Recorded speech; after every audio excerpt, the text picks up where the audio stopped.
So turn your radio up, don't stop. Tune while tune in sa radio. All day, all night, dito yun lang sa Z-Radio. Minsan o ka sa pakapadulong, sa balay man o trabaho. Giving you the best music and everything, dito lang sa Z-Radio. Kahit ang adlaw siguradong lingaw, dili magpaulahi kay siguradong tuyaw. Para sa Bulawan na probinsya, Z-Radio. Sa Bulawan na Pasibya, Z-Radio. Kahit ang adlaw siguradong lingaw, dili magpaulahi kay siguradong tuyaw. Para sa Bulawan na probinsya, Z-Radio. Sa Bulawan na Pasibya, Z-Radio. Kahit ang adlaw siguradong lingaw, dili magpaulahi kay siguradong tuyaw. Para sa Bulawan na probinsya, Z-Radio. Sa Bulawan na Pasibya, Z-Radio. Kahit ang adlaw siguradong lingaw, dili magpaulahi kay siguradong tuyaw. Para sa Bulawan na probinsya, Z-Radio. Sa Bulawan na Pasibya, Z-Radio. Nagasibya gikan sa Bulawanong probinsya sa Davao de Oro. Kini ang Siguradong Lingaw, Siguradong lingaw. Siguradong Kuyaw, Siguradong kuyaw. 88.5 Z-Radio. This is Z-Radio 88.5. Z-Radio 88.5. Siguradong lingaw. Siguradong kuyaw. Hoy, tara, magklase na ta! Tara, tara! Sige, sige! Let's go!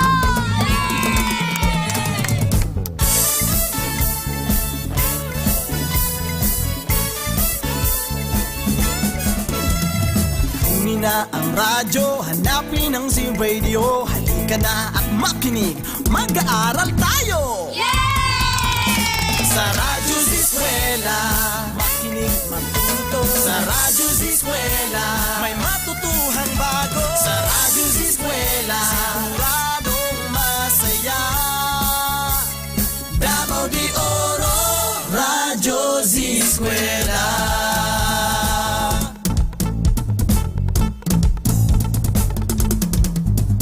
Umulan man umaraw, ganun nga siya'y susulong. Kaya, halika na, mag-aaral tayo! Sa Radyo Z-Eskwela, makinig matuto. Sa Radyo Z-Eskwela, may matutuhang bago. Sa Radyo Z-Eskwela, siguradong masaya.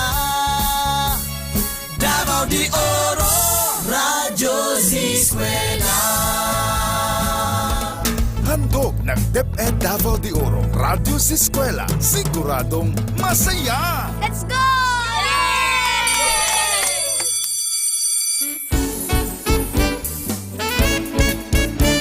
Katambalan ng pag-ahon, isang bansang puso ay pinag-iisa. Nang diin, lahat tayo'y uunlad at aangat. Hilyan tayo, kabrigada, diwa ng bayanihan, atin ang kasimula. Man ang mararating, mananatiling tayo ay magkasangga. Dahil sa tuwing kasama ka, kabayan at kabrigada, lahat ang ikawin gawin, bigat ay kayang buhatin. Ito ang pusong brigada, paaral ay pinapaganda. Pusong brigada, eskwela, walang iwanan tayo.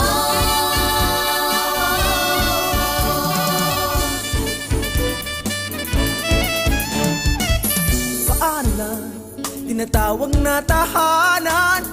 Aalagaan, patuloy pagyamanin, kulay at ibig, panatilihin natin. Ito lang, Kapit lang, sama-sama, walang iwanan. mananatiling magkasangga. Langit ay kakampirin natin. Ano man ang mararating, mananatiling tayo ay magkasangga.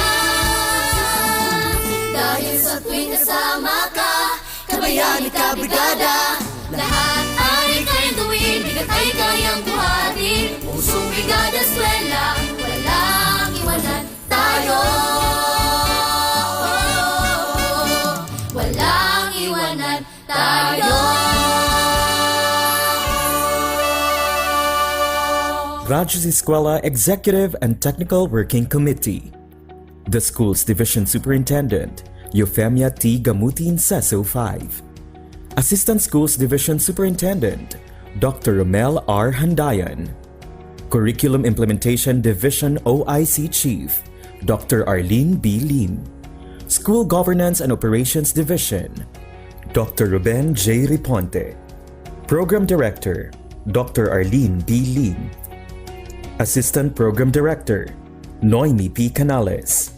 Members, Cecilia Morales, Dr. Hilda A. Opena, Dr. Eldecris B. Calzadora, Dr. Dexter A. Sikinia, Nohara O. Pinute, Dr. Grace D. Pontillas, Dr. Renato N. Pakpakin, Dr. Andy P. Cabodok, Juanito Lapiceros, Engineer Norberto S. Manlangit, Ryan Villanueva, Jomar M. Dumupoy, Bob Daylan S. Milabat, Medard D. Apit, and Paz Eugenia Villusino. Technical Working Committee, Production and Communications, Lorely E. Quijano, Given G. Hinampas, Judiland T. Yu, Donna D. T. Bolifer, Mary Rose N. Resma, Riwen C. Manuel, Irene Leia C. Manguhon, and Bessie Aya N. Banyes. Social Media and Packaging Team, Christian Anhara L. Martesio, William R. Lanara, Joan T. Iscoton, Roberto S. Acusar Jr., May B. Istaniol, Richard H. Arellano, Ralph A. Tabanyag, Angelo C. Gutierrez Jr., Jade Karen R. Arais, Eliza May Garsuta, Sedi S. Caballero, and Jane S. Caballero. Sa Radyo Z-Eskwela, siguradong masaya. Right and only here at Z Radio 88.5, ang istasyong siguradong lingaw, siguradong kuyaw.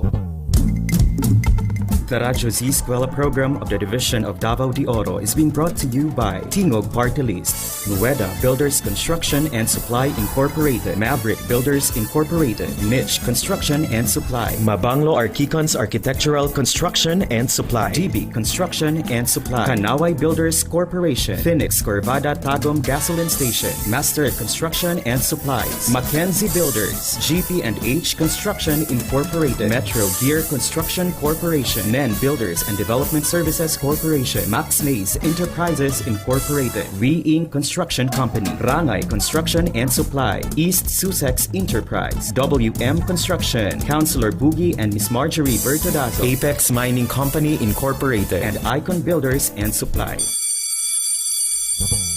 Hoy, tara, magklase na ta! Tara, tara! Sige, sige! Let's go!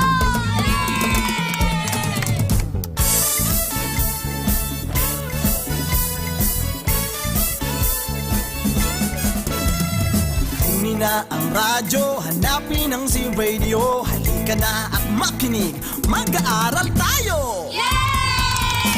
Sa Radyo Z-Eskwela, makinig, matuto. Sa Radyo Z-Eskwela, may matutuhang bago. Sa Radyo Z-Eskwela, siguradong masaya. Davao de Oro, Radyo Z-Eskwela.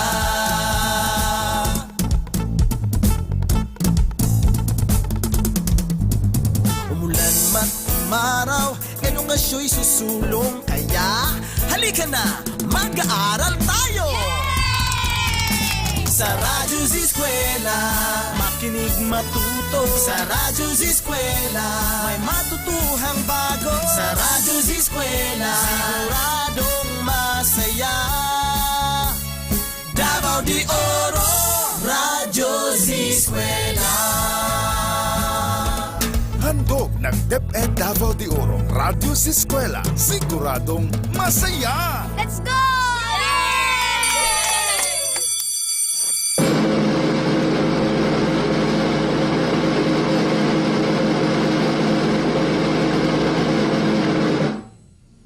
Ayan, magiging,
Today's reflection.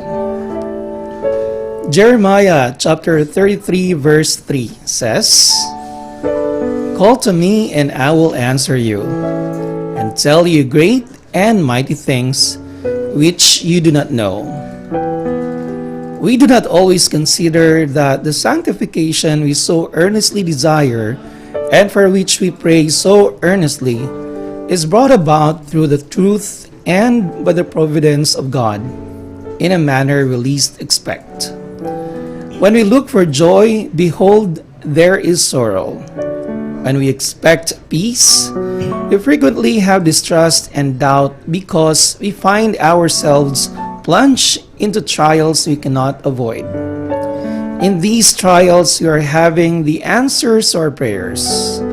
In order for us to be purified, the fire of affliction must kindle upon us, and our will must be brought into conformity to the will of God.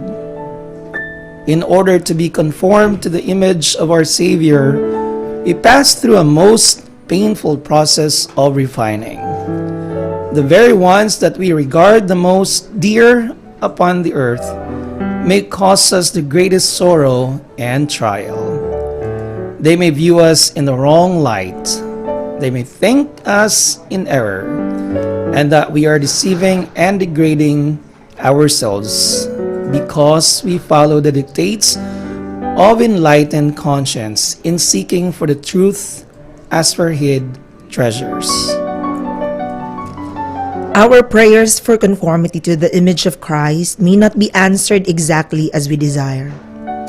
We may be tested and proved, for God sees it best to put us under a course of discipline, which is essential for us before we are fit subjects for the blessing we crave. We should not become discouraged and give way to doubt, and think that our prayers are not noticed. We should rely more securely upon Christ and leave our case with God to answer our prayers in His own way. God has not promised to bestow His blessings through the channels we have marked out. God is too wise to err and too regardful of our good to allow us to choose for ourselves. The plans of God are always the best, although we may not always discern them. Perfection of Christian character can be obtained only through labor, conflict, and self-denial. How inestimably precious are the gifts of God, the graces of His Spirit, and we shall not shrink from a trying, testing process, be it ever so painful or humiliating to us. How easy would be the way to heaven if there were no self-denial or cross. How worldlings would rush in the way, and hypocrites would travel in it without number. Thank God for the cross, the self-denial, the ignominy and shame our Savior endured for us is none too humiliating for those saved by the purchase of His blood. Heaven will indeed be cheap enough.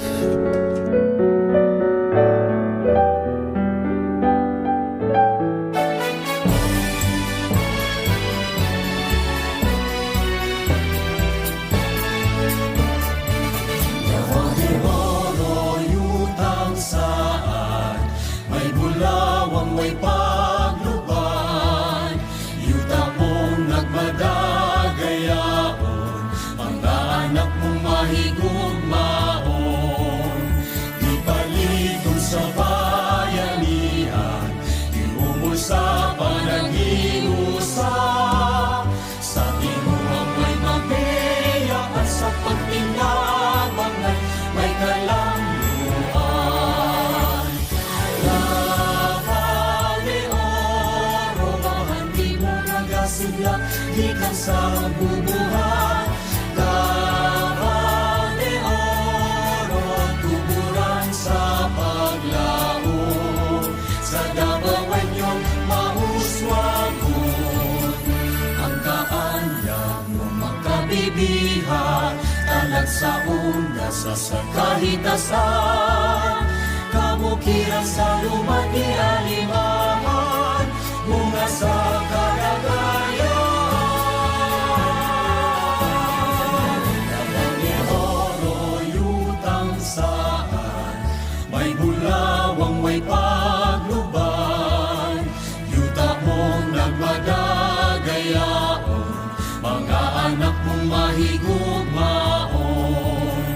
Kipalingon sa bayanihan, iumol sa panaghiusap. Sa timuhang may mapeya at sa pagtinabangan may kalamluan. Davao de Oro, kanimong nagamitan among kabulahanan. Davao de Oro, mapulawanong paraiso.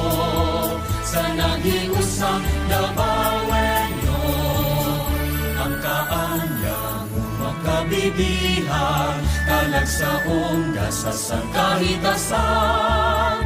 Kabukiran sa lumagi alimahan, bunga sa kalagayan.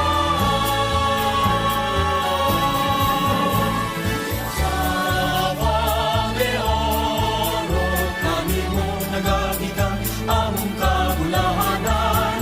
Davao de Oro, mapulawanong paraiso. Sa naghiusang Dabawenyo, Davao de Oro, Davao de Oro, dagat tuyutan, buhing bulawan. Davao de Oro, Davao de Oro, dagat tuyutan, buhing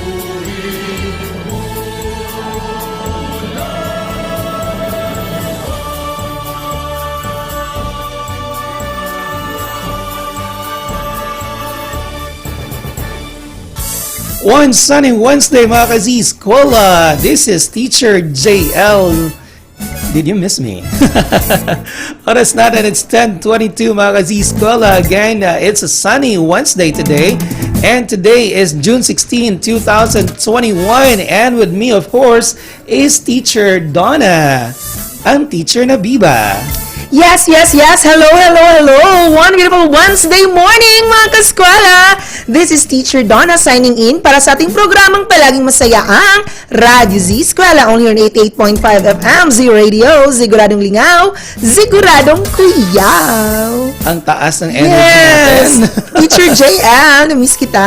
Yes, I also missed you, Teacher Donna. And Teacher Donna, today is another set of, we have another set of lessons, Yes. brand new lessons today, mga ka-Z-Eskwela.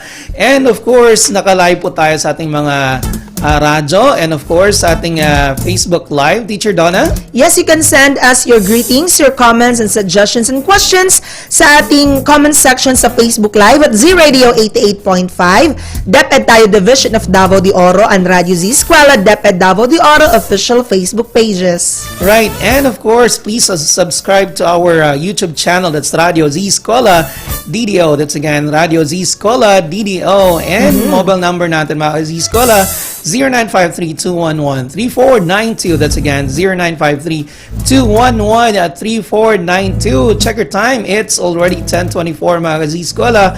Oras sa tipo sa atin ng DB Construction and Supply, also brought to us by Kanaway Builders Corporation. Teacher Donna, please let our viewers, our listeners know kung anong magiging lessons natin for today. Yes, mga kaskwela, makakasama natin ngayong araw ng Wednesday ang ating mga guro sa science. Manguna dyan, sina Teacher Rex Brian Biranalan, Teacher 2 mula Pantukan National High School, along with his Creative Resource Material Developer, Ma'am Jennifer C. Baloca, Teacher 2 from Compostela National High School, para sa ating Grade 11 General Biology 2 at pag-uusap pag-uusapan natin ang evidences of evolution. Thank you, Teacher Donna. And for our second lesson, mga ka-Z-Eskwela, we're gonna have the topic electric field. Bibigay sa atin ni na Sir Paul John P. Infante, Teacher 1 of Lorenzo S. Sarmiento Senior National High School, and Lester J. U. Salao of Attorney Orlando S. Romano National High School. That's grade 12 physics too. Yes, mamaya po sa ating pananghalian from 12 to 1 p.m. makakasama nyo sina Teacher Drew and Teacher Mai para sa grade 9 Filipino Kaligirang Kasaysayan ng Noli Me Tangere na ibabahagi sa atin ni na Teacher Evangeline A. Omania, Teacher 1 mula Magnaga National High School, kasama ng kanyang creative resource material developer na si Teacher Jenny Grace Villaflor, Teacher 1 mula naman sa Monte Vista National High School. And for our final hour, mga ka-Z-Eskwela, we're gonna have grade 10 Filipino Kaligirang Kasaysayan ng El Filibusterismo. Bibigay sa atin ng Sir Arniel G. Castillo, Master Teacher 1 of Attorney Orlando S. Romano National High School, and Sir Henry Mikutuan, Teacher 1 of Pindasan National High School. Yan po ang naka-install sa atin ngayong araw na ito, mga ka-Z-Eskwela. Again, it's June 16, 2021. Makasama niyo po ang tambayan Teacher JL at Teacher Donna hanggang alas 12 ng tanghali. Kaya Teacher Donna, I think we're all set. Kaya mga ka-eskwela, gear up for a WED-SCI-TING lessons that will certainly hone your skills and unlock your true potentials in science, together with Teacher Rex and Teacher Jennifer for grade 11 General Biology 2, Evidences of Evolution. Kaya mga ka-eskwela and Teacher JL, tara na, magklase na ta!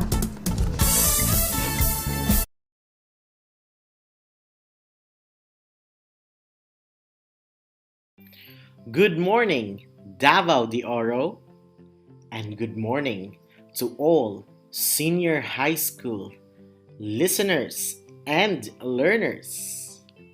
Welcome to our School on Air here on Z Radio. This is your teacher Rex, and I will be your radio teacher for General Biology 2. Before we'll start, make sure that you prepare the following. First is your module, next is your pen, and then your notebook. Again, your module, your pen, and your notebook. Are we all set? Great! Our topic for this morning is all about evidence of evolution. You have learned already a great deal about evolution from the previous modules in this subject area. We have investigated the different mechanisms of evolution. You might realize by now that evolution is an interesting topic in biology. In line with that, this time we will try to unravel the different pieces of evidence of evolution. Are you all excited? Well, that is great. At the end of this module, you are expected to first, explain different pieces of evidence of evolution. Second is to infer evolutionary relationships among organisms using the evidence of evolution. Are we all set? That is very good. Let us start. Shown are the structural palms of different species of primates. Tarsiers are one of the small species of primates commonly found in Bohol. Gibbons are small apes commonly found in the forests of Southeast Asian countries. Meanwhile, chimpanzees are a few of the considered smart animals, and of course, humans are believed to be the highest form of thinking organisms on Earth. One of the claims of the theory of evolution is these organisms evolved from the same ancestor. By looking at the illustration, how will you support or reject the said claim? Charles Darwin stated in his theory of evolution that the organismal diversity today, or the present day species, descended from older species and a common ancestor. This happens through the mechanism of natural selection, on which organisms developed a modified behavior, trait, or characteristics as they adapt or become fit to the living condition presented by their environment. The pieces of evidence, which consist of facts, may be used to support a claim or a theory or hypothesis. The evidence is used to check the relationship between a scientific claim and the truth. They are data gathered through observation, collection of specimens, or results of tests and experiments. Without such pieces of evidence, a scientific claim must be revised or rejected. Before we're going to discuss the evidences of evolution and how to use them to infer evolutionary relationships, let's have a short break. Now, after the break, we will be discussing all about those evidences of evolution. So don't go away. We will be right back. The Radyo Z-Eskwela program of the Division of Davao de Oro is being brought to you by Nueda Builders Construction and Supply Incorporated, Maverick Builders Incorporated, Mitch Construction and Supply, Archicons Architectural Construction and Supply, DB Construction and Supply, Hanaway Builders Corporation, Phoenix Corvada Tagum Gasoline Station, Master Construction and Supplies, Mackenzie Builders, GP&H Construction Incorporated, Metro Gear Construction Corporation, NEN Builders and Development Services Corporation, Max Mays Enterprises Incorporated, We Inc. Construction Company, Rangay Construction and Supply, East Sussex Enterprise, WM Construction, Councilor Boogie and Miss Marjorie Vertodazo, Icon Builders and Supply, and Apex Mining Company Incorporated. And we are back. You are still listening to our radio discussion this morning on General Biology 2 on the evidences of evolution.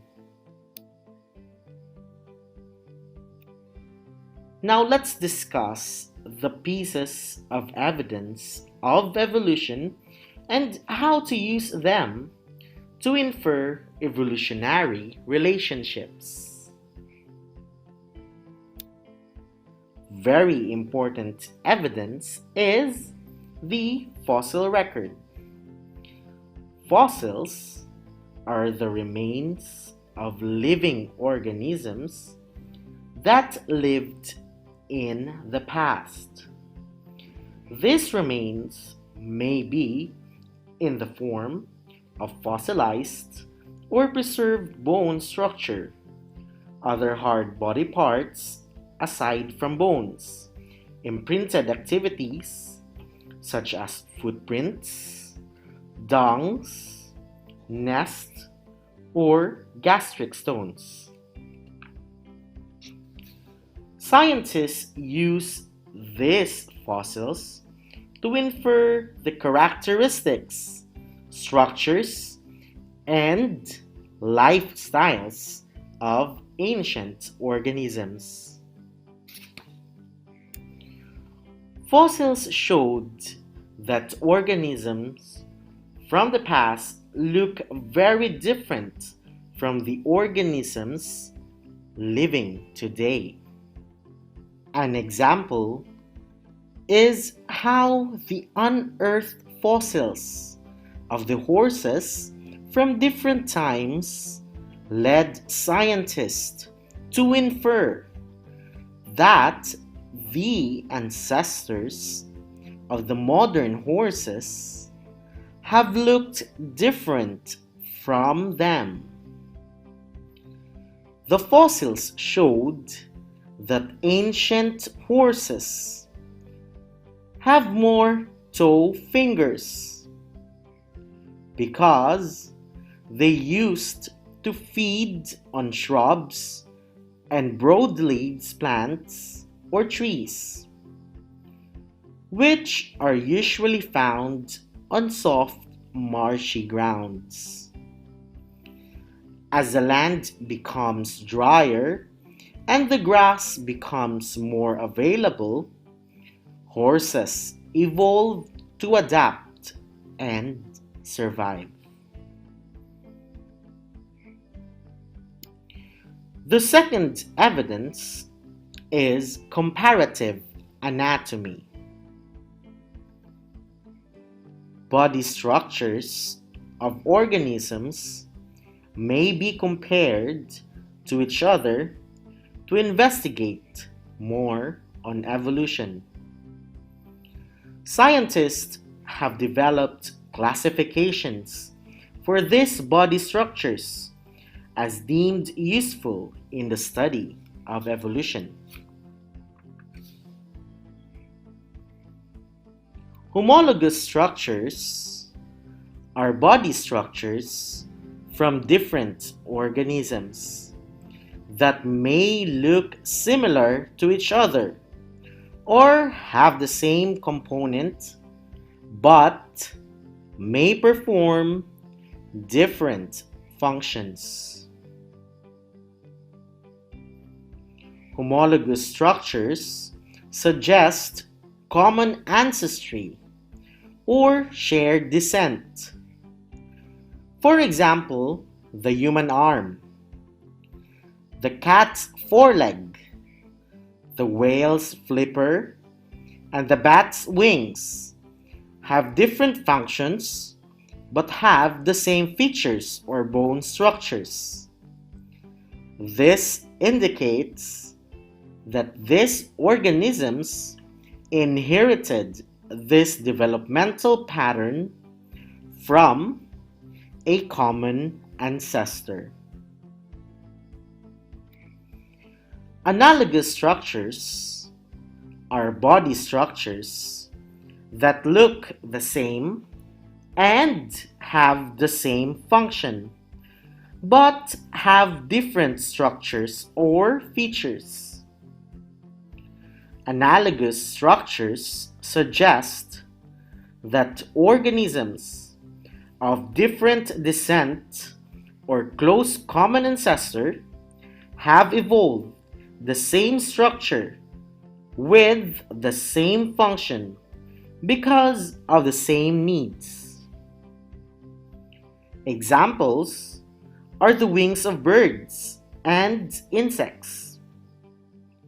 The differences from the bone structures and features of their wings indicate that even if they have wings to serve a common function, they still evolved independently from two distantly related groups of ancestors. Bones are the frameworks of the bird's wings. Meanwhile, chitin, a tough material like bones, is what composed the wings of the insects. Therefore, the wings of birds and insects evolve independently with each other in two distantly related groups of ancestors. Vestigial structures are body structures that are still present in some life forms but have no clear functions. Vestigial structures suggest that organisms have once had them, but evolution took place and they were no longer needed. So they have shrunken in size and appear to be remnant from their common ancestor. Examples are the human's tailbone and appendix. Indicatively, vestigial structures were once useful to the ancestor organisms, but due to changes in different mechanisms of evolution, these structures no longer serve their original purpose, yet are still inherited by the descendant organisms as part of the body plan. The third evidence is embryology. Early development stages of organisms were studied and compared. Embryology suggests that organisms that are closely related seem to have similarities or common traits during their embryonic stage because they have evolved from a common ancestor. For example, the embryo of a human showed vestigial structures such as gill, slits, and longer tailbone. These are indicative of the shared common descent of humans from other living organisms such as fishes. From left to right are the embryos of fish, salamander, tortoise, chicken, and humans. All are vertebral animals, but have evolved to grow differently from each other. The fourth evidence is molecular biology. Technological advancement provided a new line of knowledge and evidence to prove common descent or evolution. New equipment and technique in the field of molecular biology allowed researchers to map the DNA sequence of different organisms.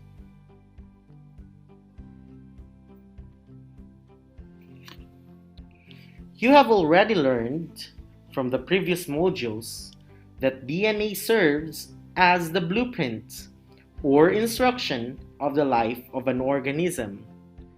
Molecular biology studies showed that the more similar the DNA sequences of organisms are, the more relevant they are with one another. An example is a 99.6% shared DNA sequence between humans and chimpanzees, which indicated that humans and chimpanzees are closely related to each other in the tree of life. It also showed the complexity of DNA because the 0.4% difference makes humans so much different from chimpanzees in behavior and characteristics. The fifth piece of evidence is biogeography. Scientists study the geographical distribution of organisms on Earth. Their findings suggest that some living organisms are unique to specific places because they have evolved to adapt on certain conditions present in those places. It may also be noted that species which seems similar despite different geographical location is an indication that those places were once connected before that massive island of the earth, the Pangea, divided. An example is camel biogeography. Today, the camel family includes different types of camels.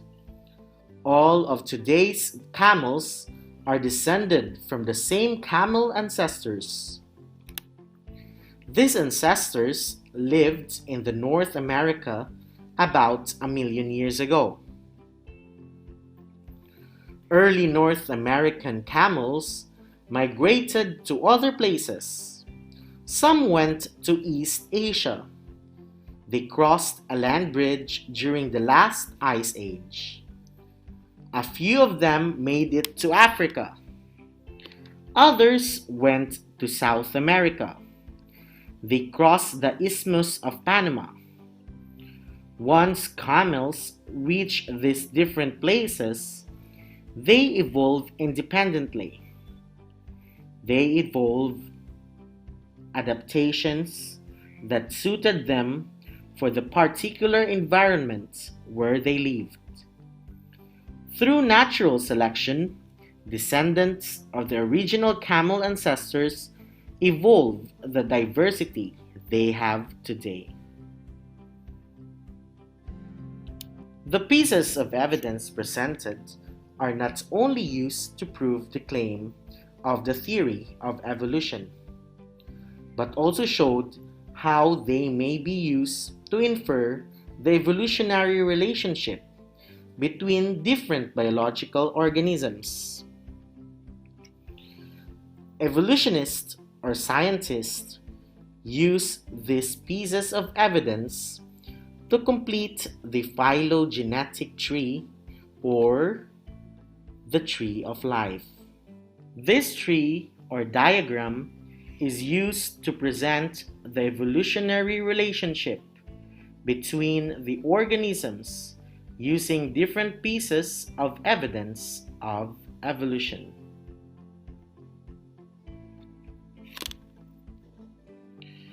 And those are the evidences of evolution.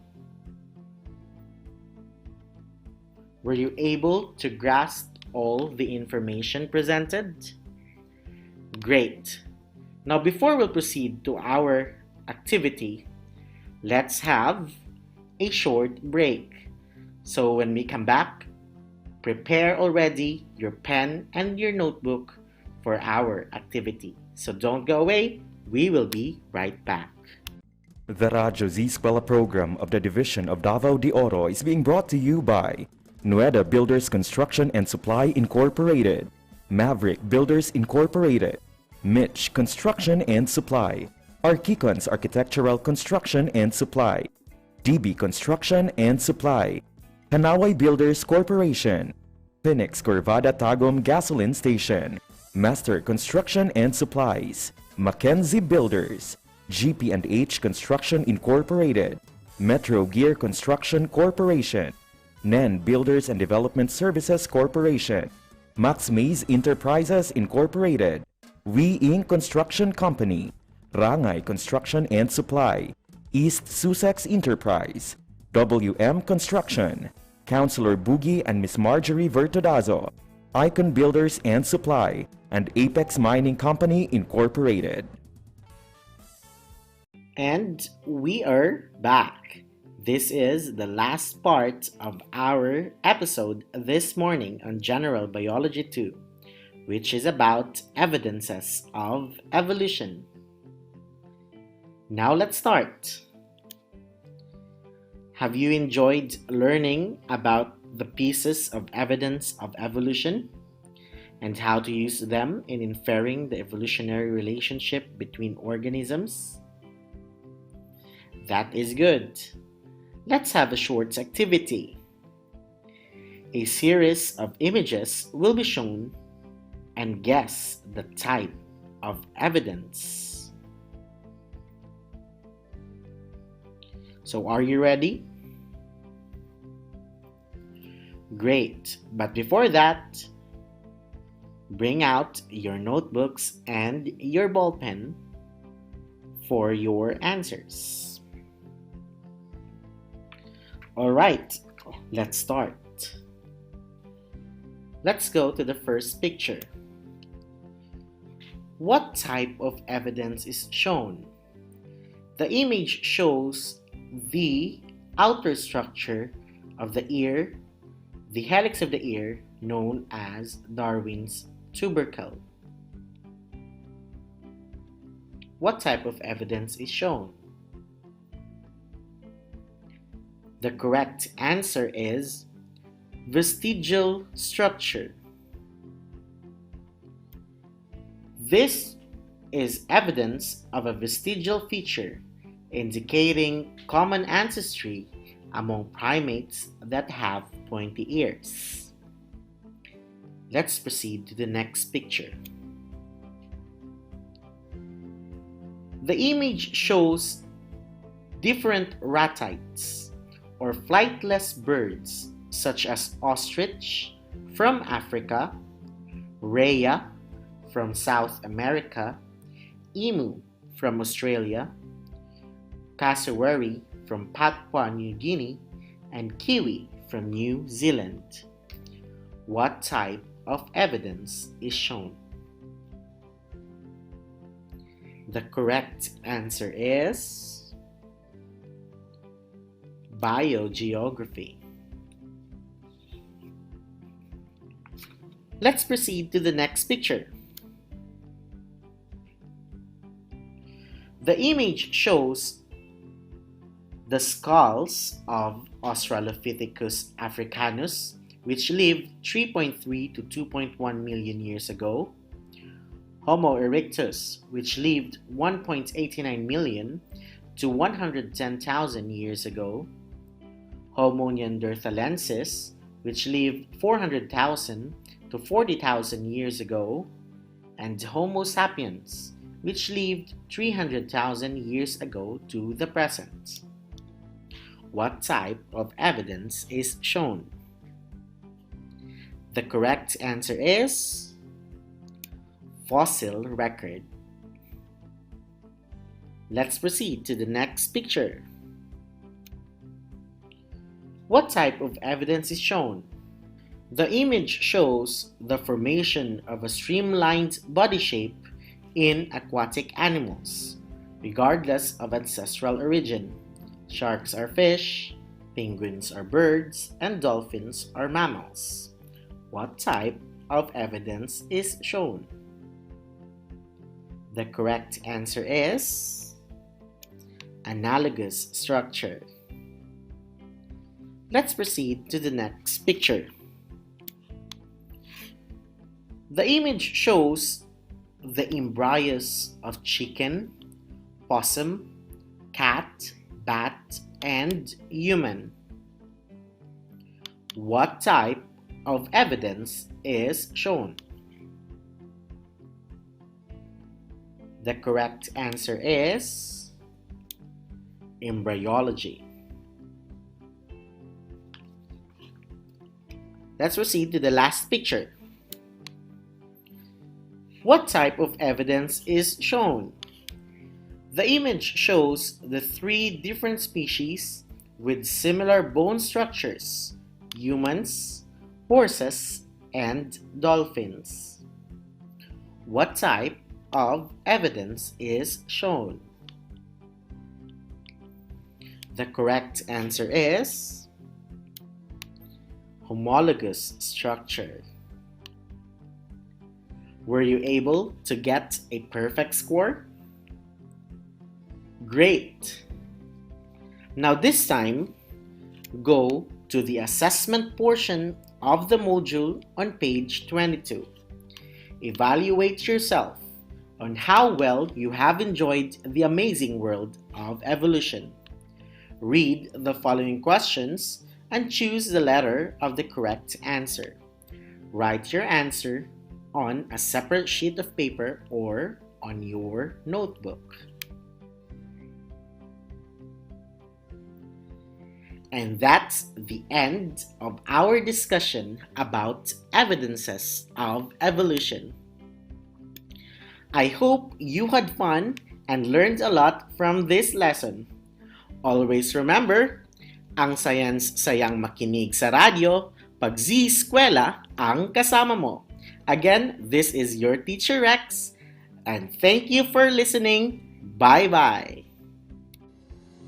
Radyo Z-Eskwela Executive and Technical Working Committee. The school's division superintendent, Euphemia T. Gamutin, CESO 5. Assistant Schools Division Superintendent, Dr. Romel R. Handayan. Curriculum Implementation Division OIC Chief, Dr. Arlene B. Lim. School Governance and Operations Division, Dr. Ruben J. Riponte. Program Director, Dr. Arlene B. Lim. Assistant Program Director, Noemi P. Canales. Members, Cecilia Morales, Dr. Hilda A. Opeña, Dr. Eldecris B. Calzadora, Dr. Dexter A. Siquinia, Nohara O. Pinute, Dr. Grace D. Pontillas, Dr. Renato N. Pakpakin, Dr. Andy P. Cabodok, Juanito Lapiceros, Engineer Norberto S. Manlangit, Ryan Villanueva, Jomar M. Dumupoy, Bob Daylan S. Milabat, Medard D. Apit, and Paz Eugenia Villusino. Technical Working Committee, Production and Communications, Lorely E. Quijano, Given G. Hinampas, Judiland T. Yu, Donna D. T. Bolifer, Mary Rose N. Resma, Riwen C. Manuel, Irene Lea C. Manguhon, and Bessie Aya N. Banyes. Social Media and Packaging Team, Christian Anhara L. Martesio, William R. Lanara, Joan T. Iscoton, Roberto S. Acusar Jr., May B. Istaniol, Richard H. Arellano, Ralph A. Tabanyag, Angelo C. Gutierrez Jr., Jade Karen R. Arais, Eliza May Garsuta, Sedi S. Caballero, and Jane S. Caballero. Sa Radyo Z-Eskwela, siguradong masaya. Right and only here at Z Radio 88.5.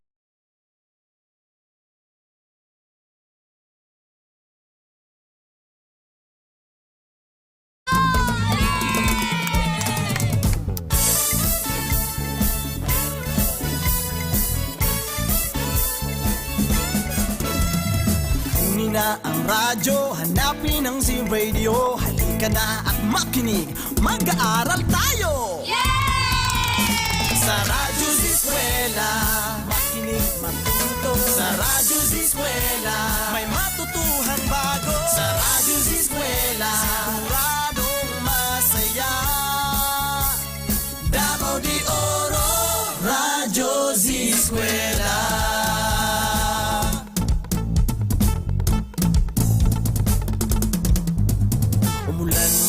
Umaraw, ganun nga siya'y susulong. Kaya, halika na, mag-aaral tayo!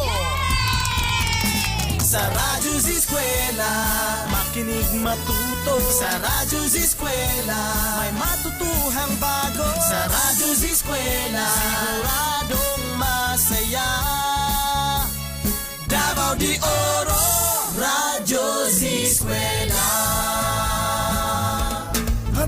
ng DepEd Davao de Oro, Radyo Z-Eskwela, siguradong masaya! Let's go! Nakatutok pa rin po kayo dito sa Radyo Z-Eskwela, siguradong masaya. Tapos Teacher JL. And I am Teacher Donna. Oras natin mga ka-Z-Eskwela, eksaktong alas 11 na sa buntag or sa udto, ang udto sa tanan. And we are finished with our first lesson for today, Teacher Donna. That's about grade 11, General Biology 2, Evidences of Evolution, ni Sir Rex Brian B. Ranalan of Bantuca National High School, Senior High School, and Ma'am Jennifer C. Baloca of Compostela National High School, Senior High School. Teacher Donna, before we move to our next lesson, we are going to greet our listeners right now.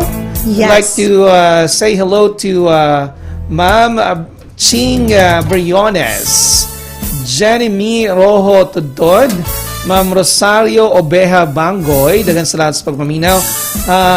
Joji Marie Benito, thank you very much. And Ma'am Evelyn Lim Obeja from Mako Heights Central Elementary School. Yes, babatiin din natin sina RV Rasonar Item mula sa Mako Heights Central Elementary School, Mako South District, to Grace Barroca Buaquinia Reyes na nanonood din sa atin, same sa Mako South District. Hello po. To John Eric Hinita, good morning po, watching here in Yubataan National High School. To Charolene Serafica Cervantes from Pangi Elementary School, and to Neverick Vihonte and Arlene Hayagan na nanonood mula sa Mako South District na ayong pagpaminaw. Right, dagang salamat sa inyong mga messages, mga ka-Z-Eskwela. We'll continue sending us your messages, 0953-211-3492 po. Alright?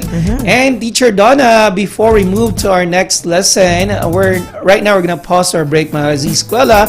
When we return, we're gonna have grade 12 physics too.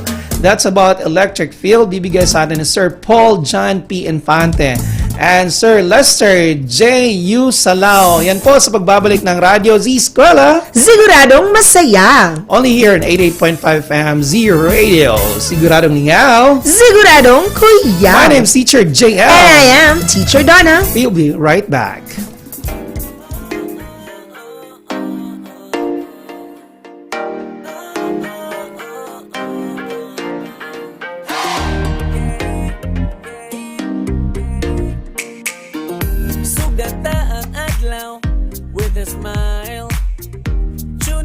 Sa radio, been alive.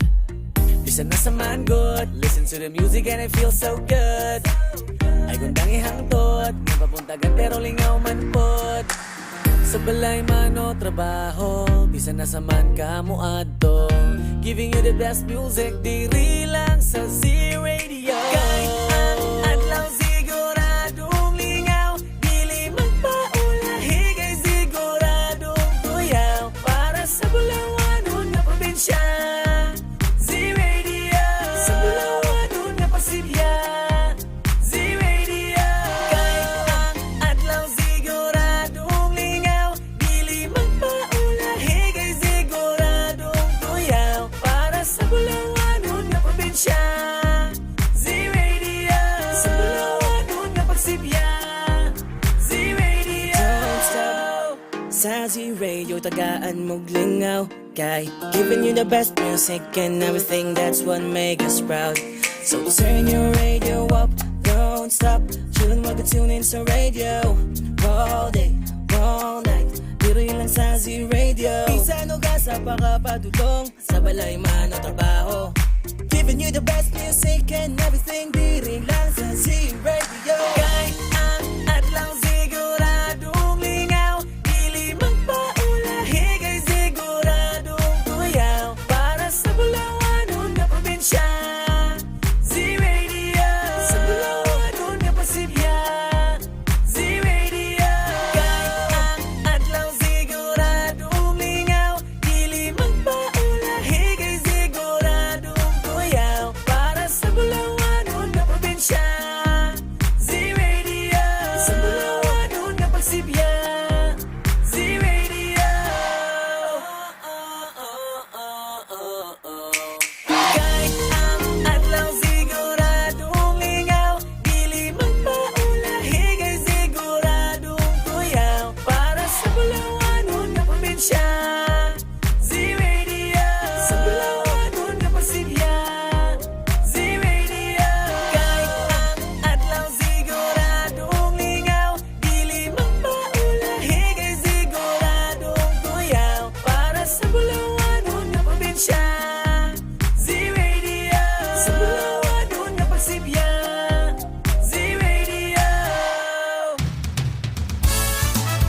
Hisgot Panglawas. Programang maghatod kaninyo sa mga impormasyon mahitungod sa hisgutan ng panglawas. Kauban ng atong mga eksperto. Paminaw matag Huwebes, alas 8 hangtod alas 9 sa buntag. Diri lang sa Z-Radio 88.5. Siguradong lingaw, siguradong kuyaw. Hisgot Panglawas.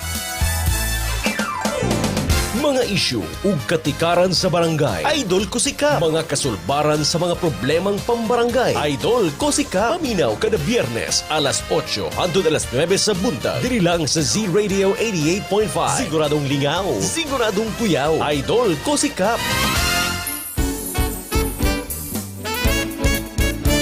Katambalan ng pag-ahon, isang bansang puso ay pinag-iisa.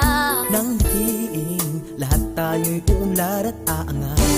Yan tayo, kabrigada, diwa ng bayanihan, atin ang kasimula.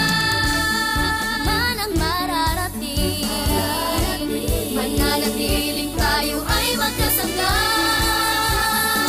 Dahil sa tuwing kasama ka, kabayan at kabrigada, lahat ang ikayang gawin, bigat ay kayang buhatin. Ito ang pusong brigada, paalala ay pinapaganda. Pusong brigada eskwela, walang iwanan tayo.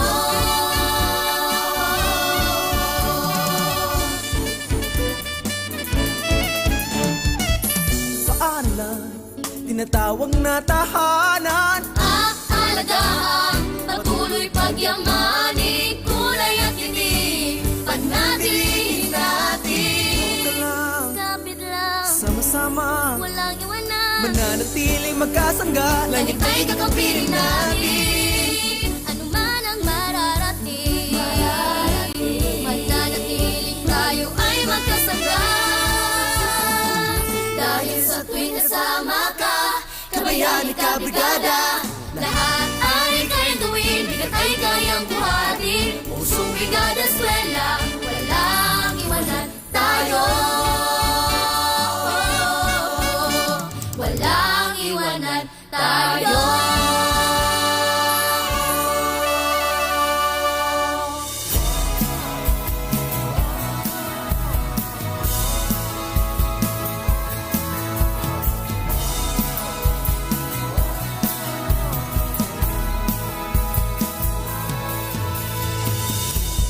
Sabay-sabay na babangon, sama-samang ahon. Ihanda ang sarili sa hamon.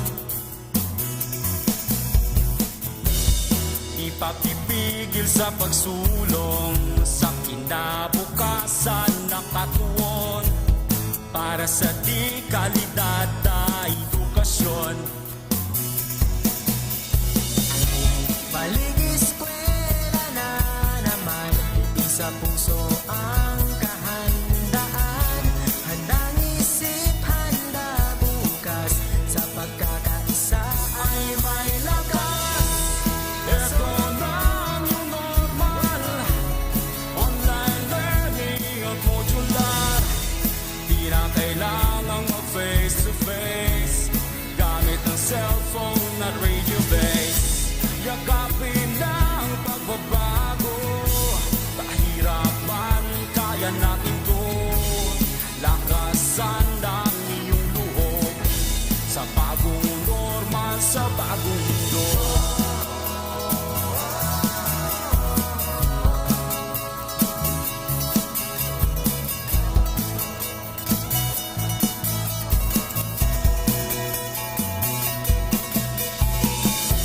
Muslim, Kristiyano at katutubo, isang hanggarin saan patungo. Ipagpatuloy pag-aaral mo, tagumpay ay naghihintay sa'yo. Balik-eskwela na naman, sa puso ang kahandaan. Handang isip, handa bukas, sa pagkakaisa ay may lakas. Ito na ang new normal, online learning at modular. Di na kailangang mag-face-to-face, gamit ang cellphone at radio base. Yakapin na ang pagbabago, pahirapan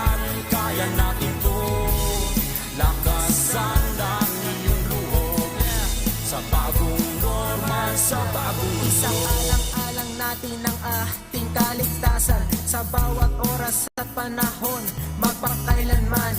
Hangat palagi ng ating paaralan ang matuto, gayon din maging ligtas ang kabataan. Tayo ay magkaisa, halina't sama-sama kasali lahat, kasama lahat, para sa lahat. Pilipinas, maghanda ka na, balik eskwela na, tara. Tayong lahat sabay-sabay, Pagkakaisa ay may lakas. Ito na ang new normal. Online learning at modular. Di na kailangan mag-face to face. Gamit ang cellphone at radio base. Yakapin na ang pagbabago. Pahirapan, kaya natin to. Lakasan ang iyong loob. Sa bagong normal, sa bagong mundo. Sa bagong normal, sa bagong mundo. Sa bagong normal, sa bagong mundo. Laging handa.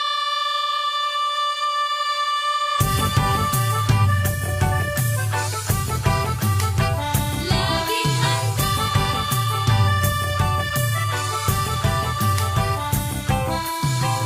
Baha, tagtuyot, sunog, lindol, bagyo.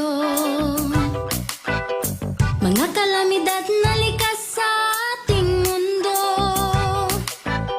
Napapahamak ang buhay at kabuhayan.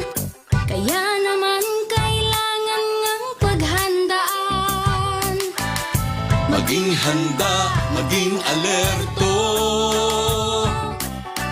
Tungkulin to ng bawat mamamayan. Kaya tara na, kilos na, lika na, tumulong tayo.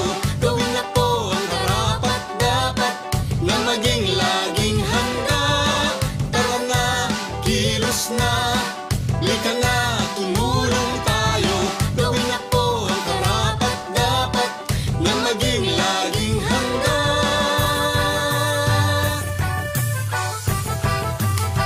Laging handa.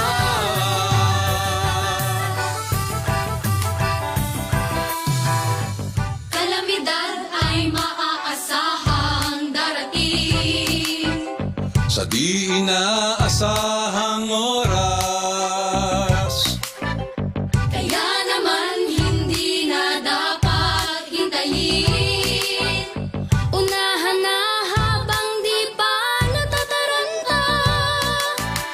Maging handa, maging alerto. Tungkulin to ng bawat mamamayan. Kaya tara na, kilos na, lika na, tumulong tayo. Gawin na po ang karapat-dapat na maging laging handa. Tara na, kilos na, lika na, tumulong tayo. Gawin na po ang karapat-dapat na maging laging handa. Suriin mo mabuti ang iyong kapaligiran. Saan ka ba nakatira? Diyan ba ay bumabaha? Tuwing gamot, pagkain, kumot, pang sindi, first aid kit. Mga gamit panligtas ng buhay dapat mabitbit. At sakaling lumindol o sumabog ang bungka, meron bang matagdaanan palayo sa kasawian? Panahon na ay malupit at ang hangin hagupit. Mabuti na lang na tayo ay laging nakahanda. Para na, kilos na, lika na, tumulong tayo. Gawin na po ang karapat-dapat na maging laging handa. Para na, kilos na, lika na, tumulong tayo.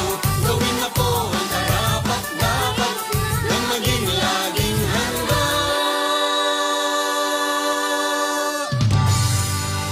This message was brought to you by the Department of Education with the support of World Vision Development Foundation.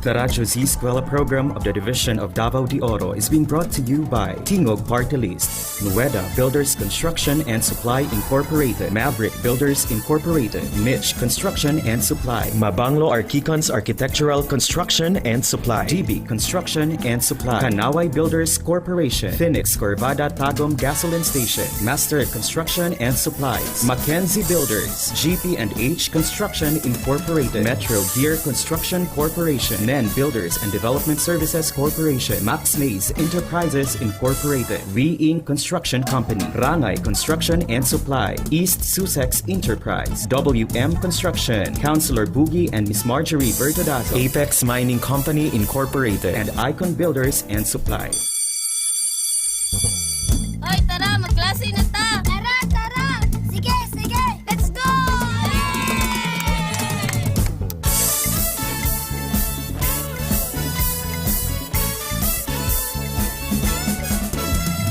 Kunin na ang radyo, hanapin ang Z-Radio. Halika na at makinig, mag-aaral tayo! Sa Radyo Z-Eskwela, makinig, matuto. Sa Radyo Z-Eskwela, may matutuhan bago. Sa Radyo Z-Eskwela, siguradong masaya.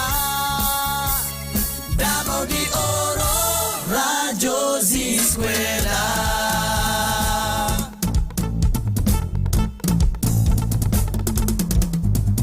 Umulan man umaraw, edukasyo'y susulong. Kaya halika na, mag-aaral tayo! Sa Radyo Z-Eskwela, makinig matuto. Sa Radyo Z-Eskwela, may matutuhang bago. Sa Radyo Z-Eskwela, siguradong masaya. Davao de Oro, Radyo Z-Eskwela. Handog ng DepEd Davao de Oro, Radyo Z-Eskwela, siguradong masaya! Let's go!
Good morning, beloved listeners and grade 12 students of Davao de Oro.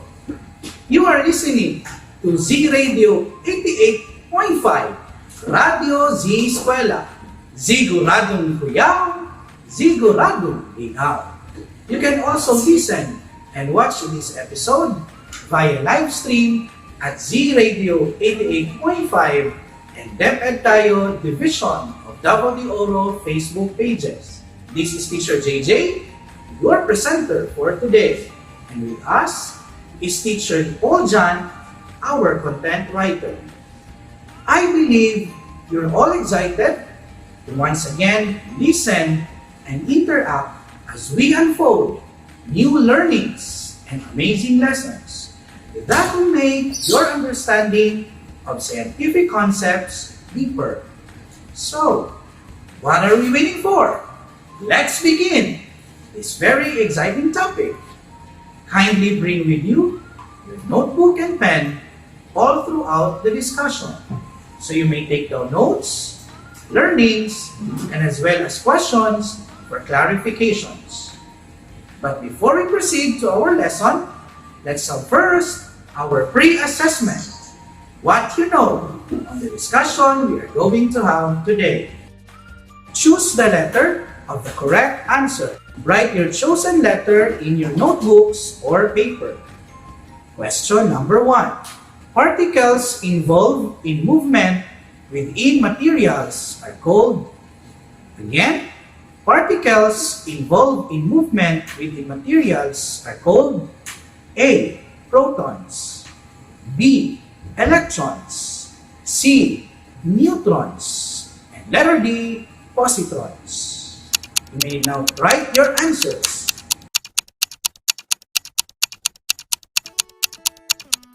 Okay, time's up. The correct answer is letter B, electrons. Question number 2.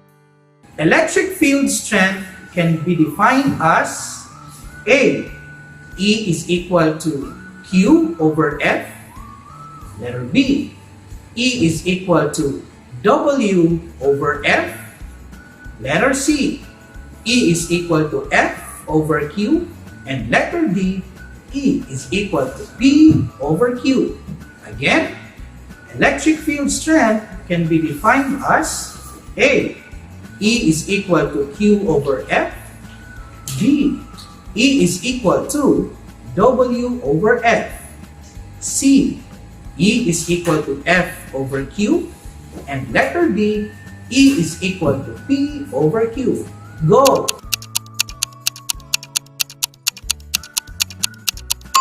Time's up!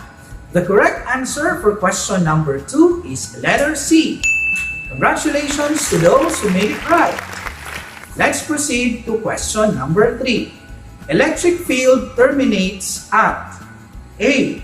Positive charge, B. Negative charge, C. Neither positive nor negative, D.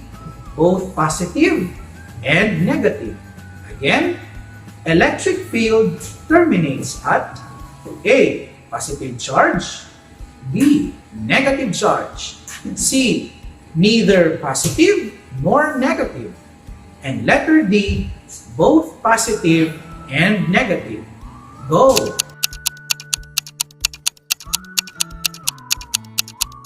Okay, the right answer is letter B.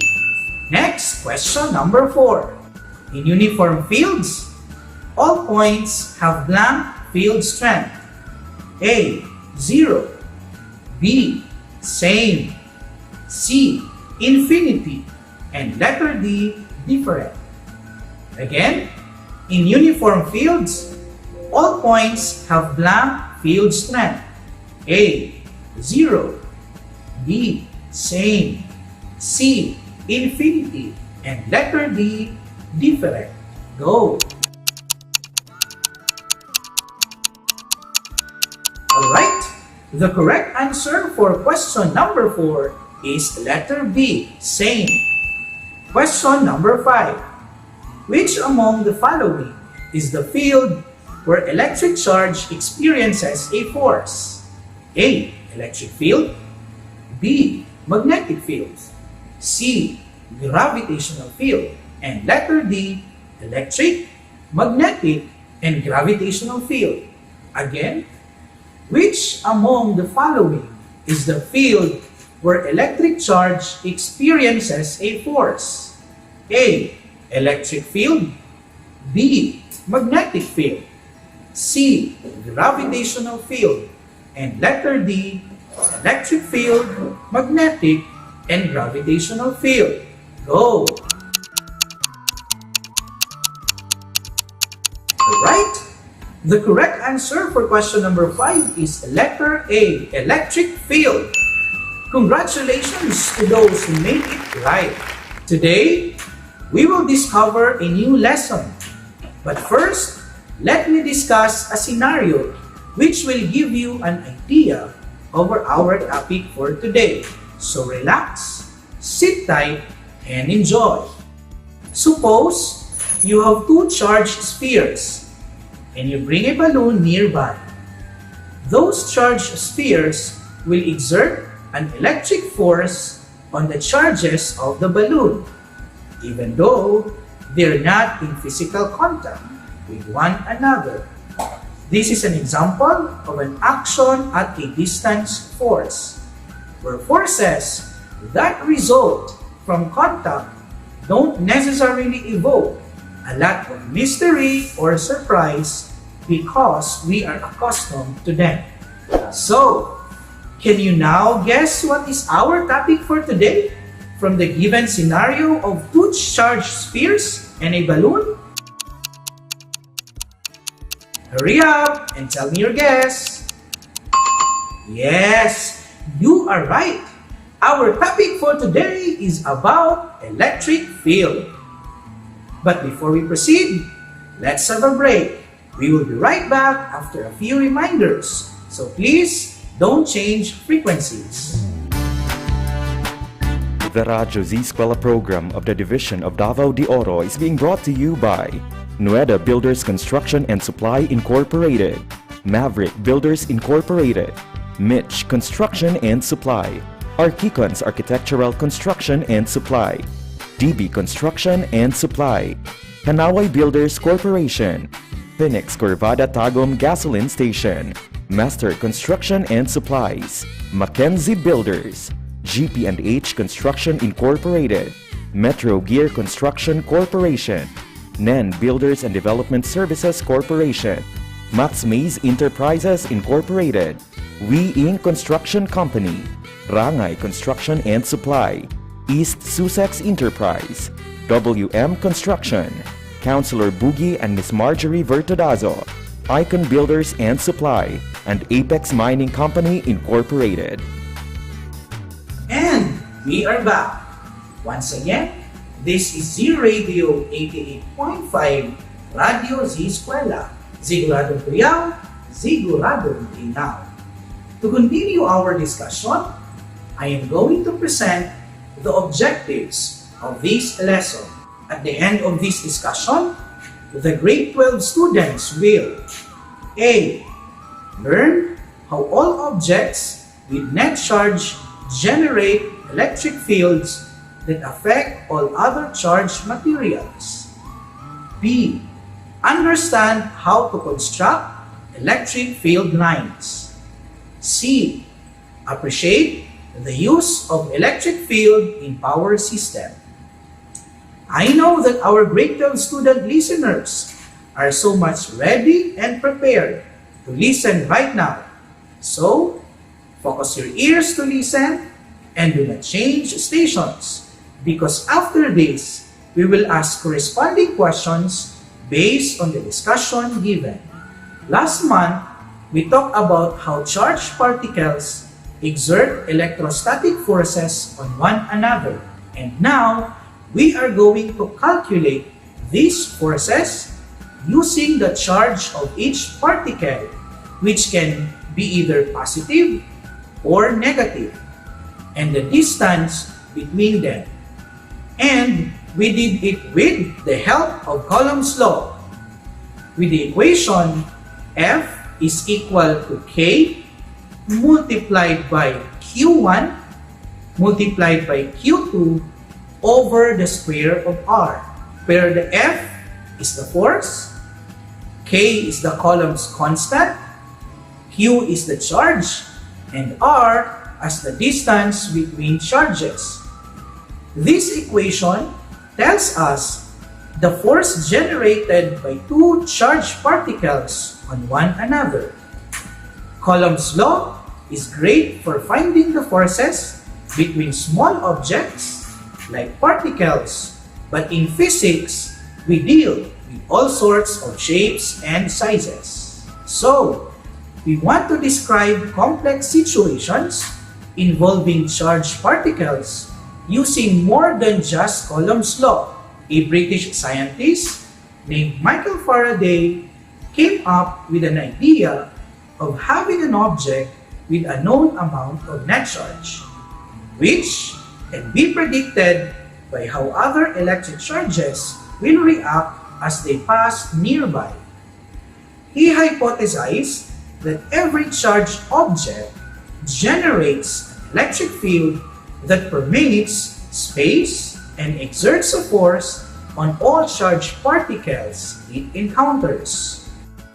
Electric field is a measurable effect generated by a charged object. A field carries energy and passes it on to other charged materials by exerting electric forces. Electric field has the equation E is equal to F over Q. The electric field E is a vector quantity and has the same direction as the electric force F. Note that the electric field is due to an external charge and not due to the test charge. The test charge Q should therefore be so small in magnitude that it does not disturb the field due to external charge. The equation also tells that the electric field created by a charged object is the electric force between the objects and the test charge divided by the magnitude of the test charge. To find the value of F, use the equation of Coulomb's law. Now, we've got an equation to calculate the electric field generated by any point charge. Another way of understanding what is going on between these charges is to diagram it with vectors using the idea of Coulomb's law and force vectors. We have here a positive point charge, capital Q, located at point A, and our small positive test charge, small q.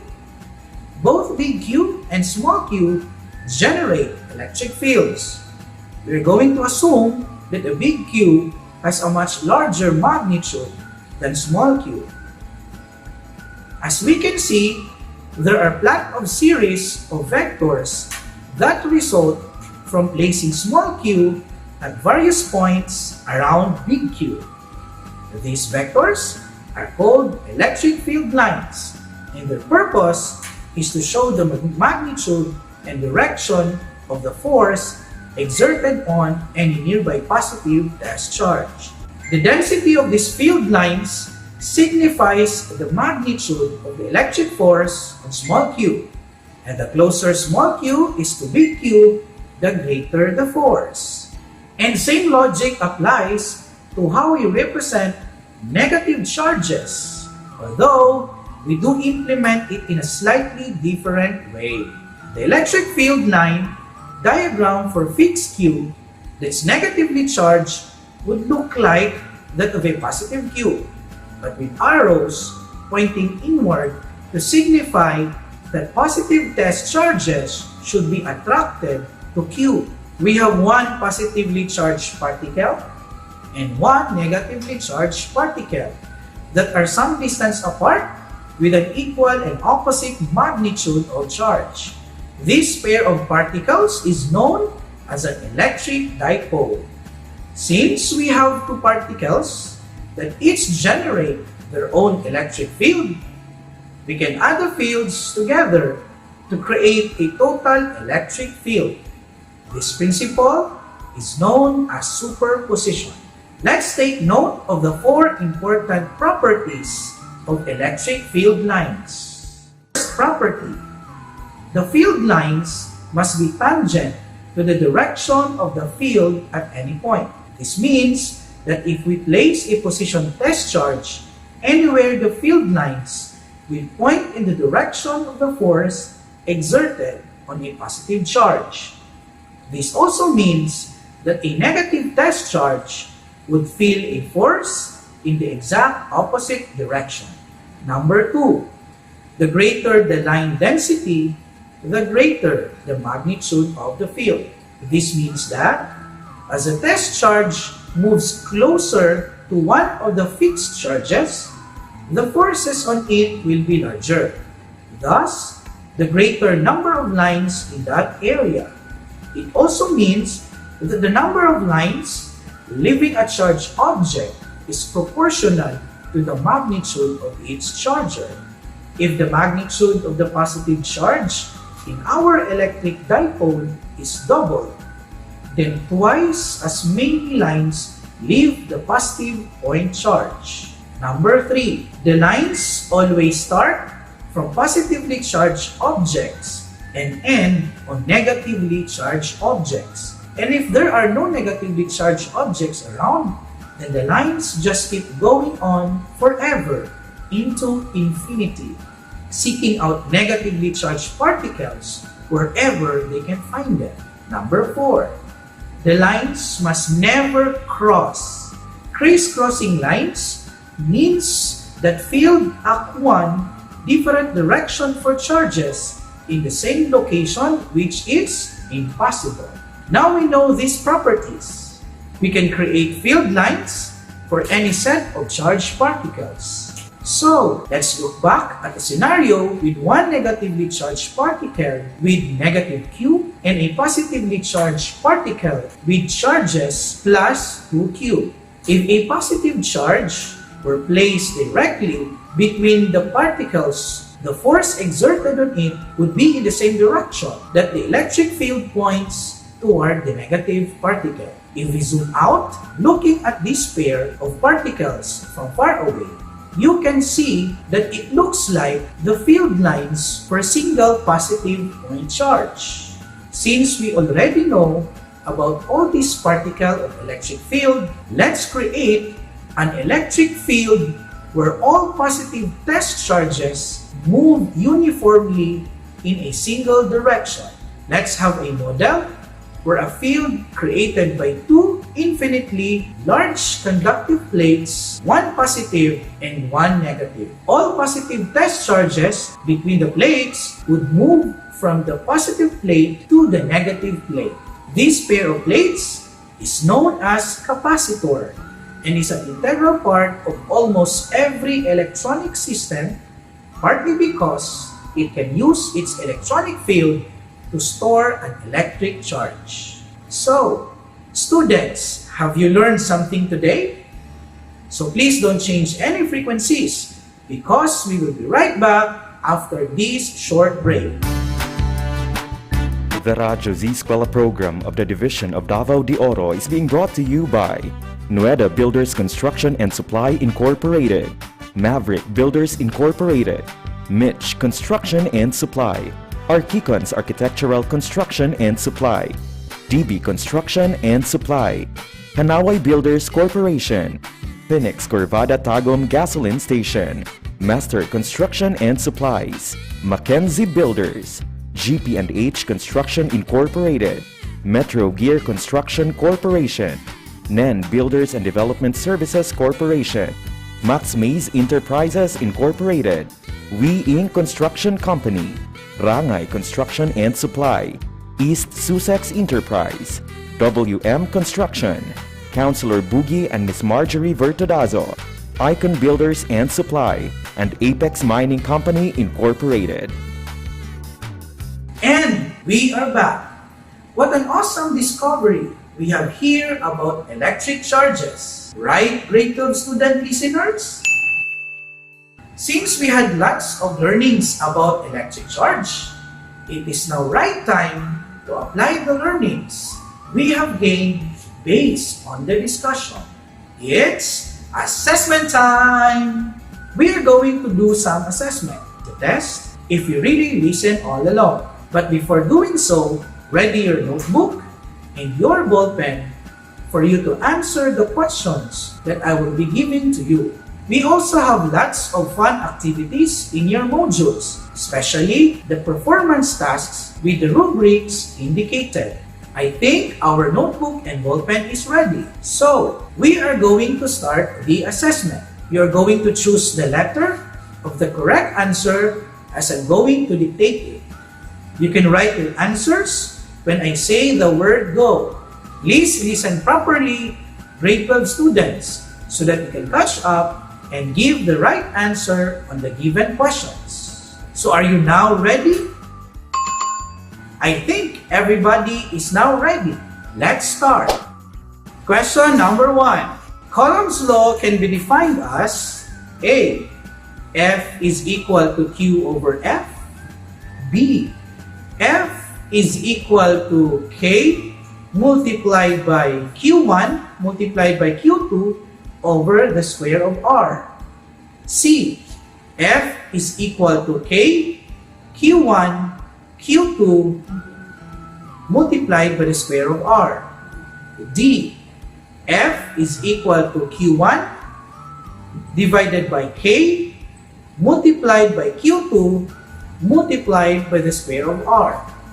Again, Coulomb's law can be defined as A. F is equal to Q over F. B. F is equal to K multiplied by Q1, Q2 over the square of R. Letter C. F is equivalent to K multiplied by Q1 multiplied by Q2 multiplied by the square of R. D is equivalent to Q1 over K multiplied by Q2 multiplied by the square of R. Go! Come on guys! The clock is ticking, so start writing your answers.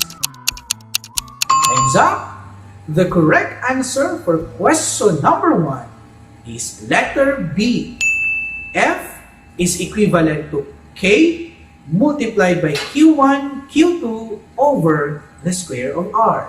Question number 2. How many important properties does an electric field have? A. 3. B. 4. C. 5. And D. 2. Again, how many important properties does an electric field have? A. 3. B. 4. C. 5. And D. 2. Go!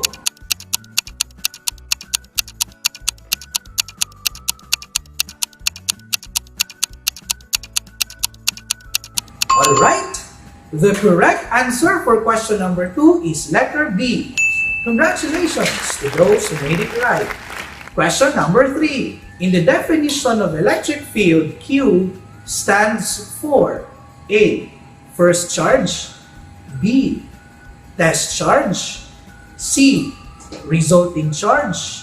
And D. Power charge. Again, in the definition of electric field, Q stands for A. First charge. B. Test charge. C. Resulting charge. And D. Power charge. Go!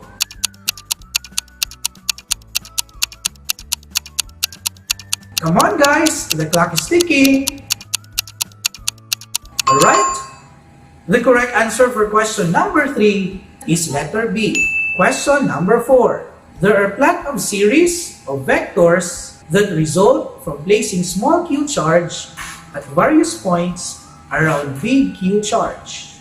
What do we call these vectors? A. Zero field lines. B. Electric field lines. C. Infinity field lines.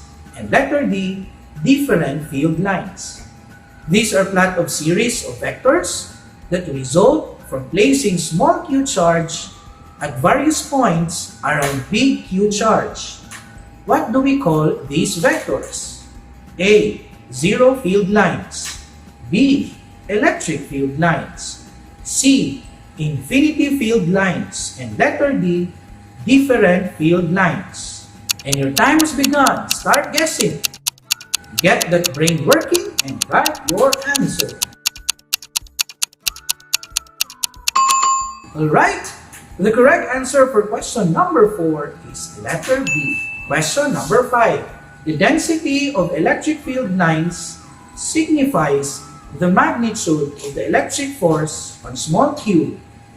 And the closer small q is to big Q, the greater the force. True or false?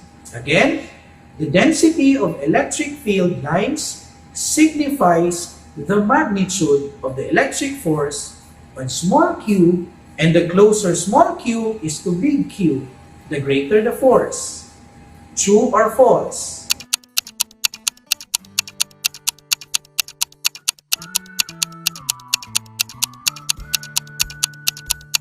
Alright, the correct answer is true. Congratulations to those who made it right. It's now time to what I have learned. Oops! Grade 12 student listeners, do not forget to start your sentences with what I have learned.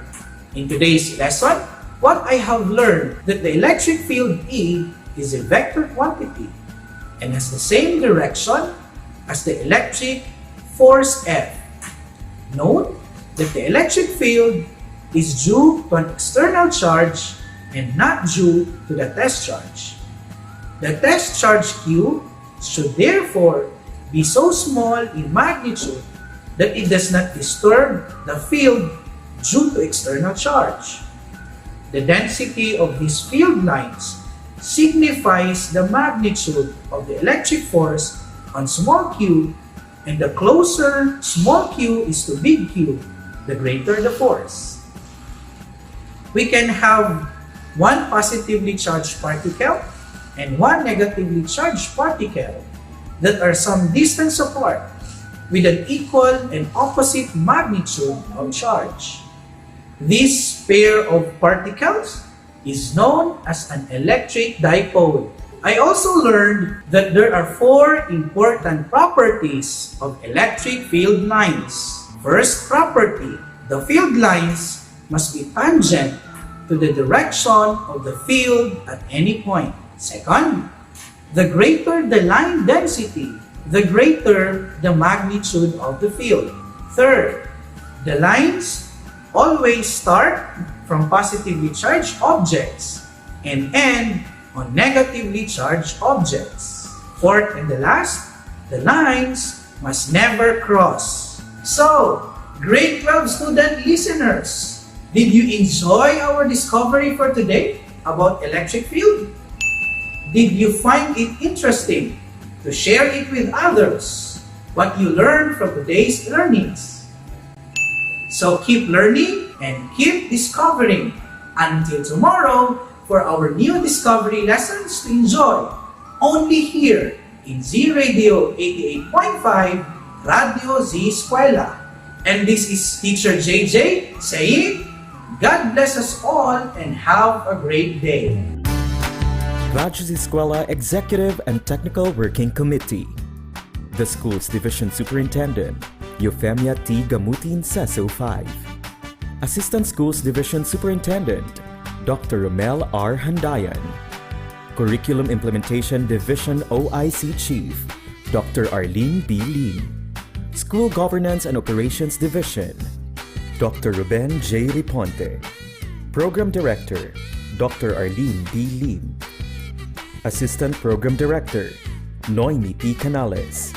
Members, Cecilia Morales, Dr. Hilda A. Opeña, Dr. Eldecris B. Calzadora, Dr. Dexter A. Siquinia, Nohara O. Pinute, Dr. Grace D. Pontillas, Dr. Renato N. Pakpakin, Dr. Andy P. Cabodok, Juanito Lapiceros, Engineer Norberto S. Manlangit, Ryan Villanueva, Jomar M. Dumupoy, Bob Daylan S. Milabat, Medard T. Api, and Paz Eugenia Villusino.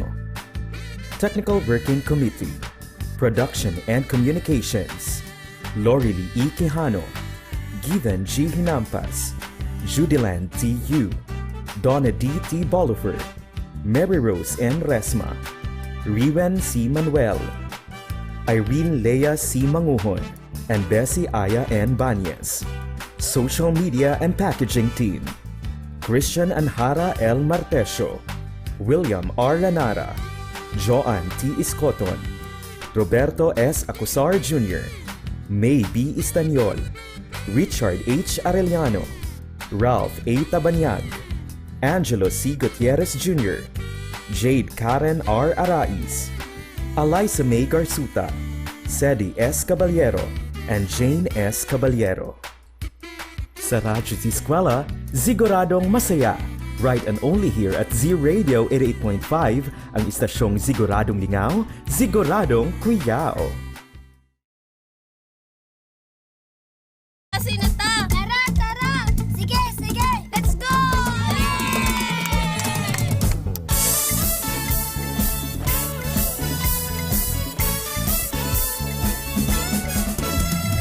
Kunin na ang radyo, hanapin ang Z Radio. Halika Halika na at makinig, mag-aaral tayo! Sa Radyo Z-Eskwela, makinig, matuto. Sa Radyo Z-Eskwela, may matutuhan bago. Sa Radyo Z-Eskwela, siguradong masaya. Davao de Oro, Radyo Z-Eskwela.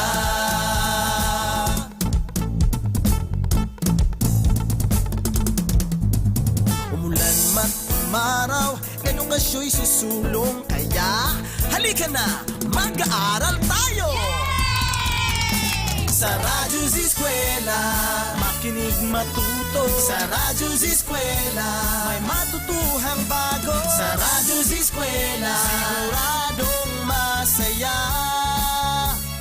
Davao de Oro, Radyo Z-Eskwela. Handog ng DepEd Davao de Oro, Radyo Z-Eskwela, siguradong masaya! Let's go! Nakatutok pa rin po kayo dito sa Radyo Z-Eskwela, siguradong masaya. Oras natin, it's 11:51 na, mga Z-Eskwela. Oras at po sa atin ng Pahati Construction and Counselor Boogie and Miss Marjorie Vertadazo. Teacher Donna, we are finished with our second lesson for today, and that was... Yes, that was Electric Field for Grade 12 Physics 2 na ibinahagi sa atin ni Sir Paul John P. Infante kasama ni Sir Lester J. U. Salao from Attorney Orlando S. Rimando National High School. Right, and mga ka-Z-Eskwela, wala na po kaming sapat na oras si Teacher Donna. Babalik po kami tomorrow at 12 o'clock. Yes. Right, sino ang susunod, Teacher Donna? Yes, mga ka-eskwela, makakasama ninyo maya-maya lamang sina Teacher Drew and Teacher Mai para sa Grade 9 Filipino Kaligirang Kasaysayan ng Noli Me Tangere. Of course, for Grade 10 Filipino Kaligirang Kasaysayan ng El Filibusterismo, Teacher Donna. So, nandito na sila. Actually, sila Teacher Drew and Teacher Maymay. So, makasama niyo po sila after a few minutes, mga ka-Z-Eskwela. So, this is Teacher Jail once again. And I am Teacher Donna, ang inyong teacher na Biba. We're saying goodbye for now. Babalik kami bukas dito lang sa Radyo Z-Eskwela. Siguradong masaya. On 88.5 FM Z-Radio, siguradong lingaw. Siguradong kuyaw. Dagang salamat og dalagan ng Diyos.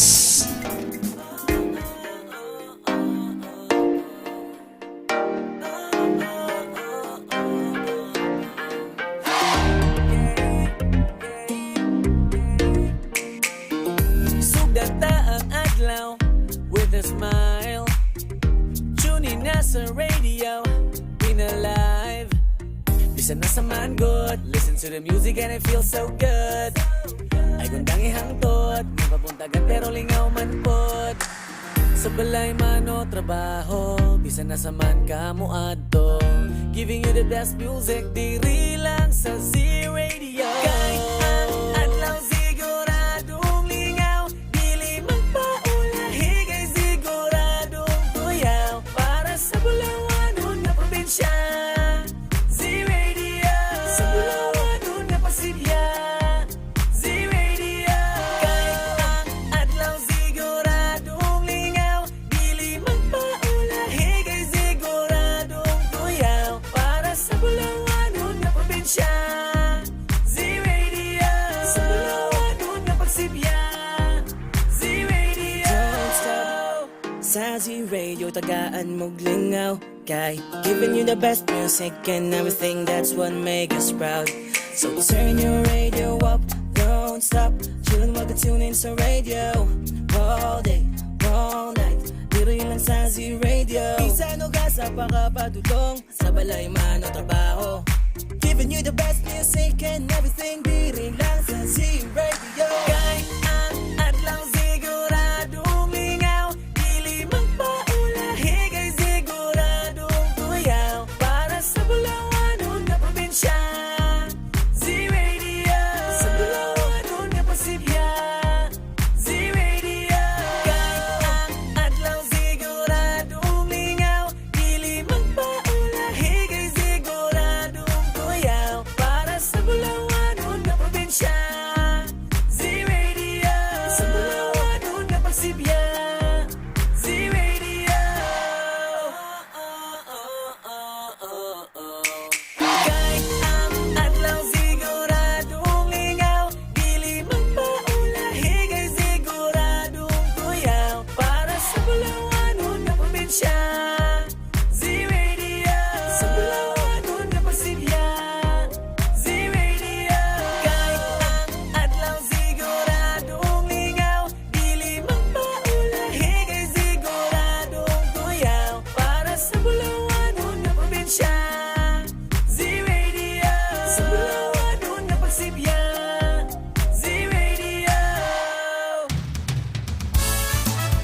Hisgot Panglawas. Programang maghatod kaninyo sa mga impormasyon mahitungod sa hisgutan ng panglawas. Kauban ng atong mga eksperto. Paminaw matag Webes, alas 8 hangtod alas 9 sa buntag. Dili lang sa Z-Radio 88.5. Siguradong lingaw, siguradong kuyaw. Hisgot Panglawas. Makisayod sa hisgutan ng kalinaw alang sa kalabuan sa atong komunidad. Kalinaw para sa kalambuan. Paminaw kada Biyernes alas 9 hangtod alas 10 sa buntag. Kalinaw para sa kalambuan. Dili lang sa Z-Radio 88.5. Siguradong lingaw, siguradong kuyaw.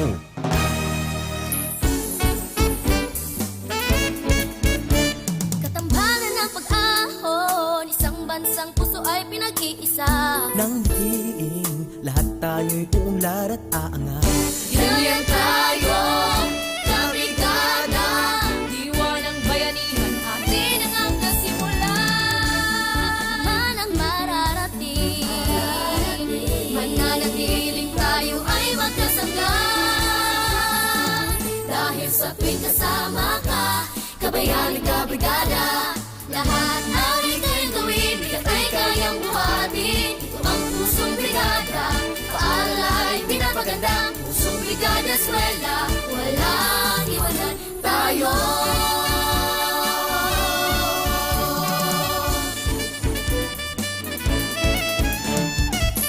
Paalan, tinatawag na tahanan. Aalagaan, patuloy pagyamanin, kulay at tinig, panatilihin natin. Ito lang, Kapit lang, sama-sama, walang iwanan, mananatiling magkasangga. langit ay kakapiling natin. Ano man ang mararating, mananatiling tayo ay magkasangga. Dahil sa tuwing kasama ka, kabayani kabrigada, lahat ay kayang gawin, bigat ay kayang buhatin. Pusong brigada eskwela, walang iwanan tayo. Walang iwanan tayo.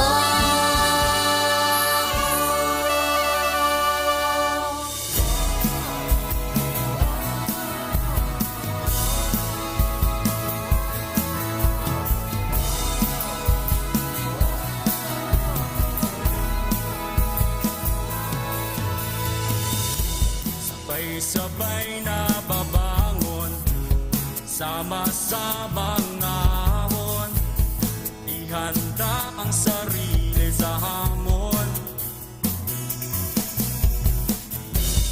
Ipakipigil sa pagsulong sa kinabukasan ng katuon, para sa di kalidad na edukasyon. Balik eskwela na naman, isa puso ang kahandaan. Handang isip, handa bukas, sa pagkakaisa ay may lakas. Ito na ang new normal, online learning at modular. Di na kailangang mag-face-to-face, gamit ng cellphone at radio base. Yakapin na ang pagbabago, pahirapan, kaya natin to. Lakasan ang iyong loob, sa bagong normal, sa bagong mundo.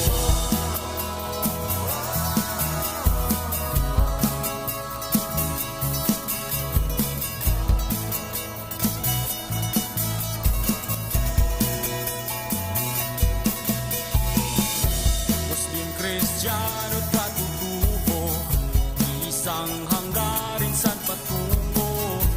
Ipagpatuloy pag-aaral mo, tagumpay ay naghihintay sa'yo.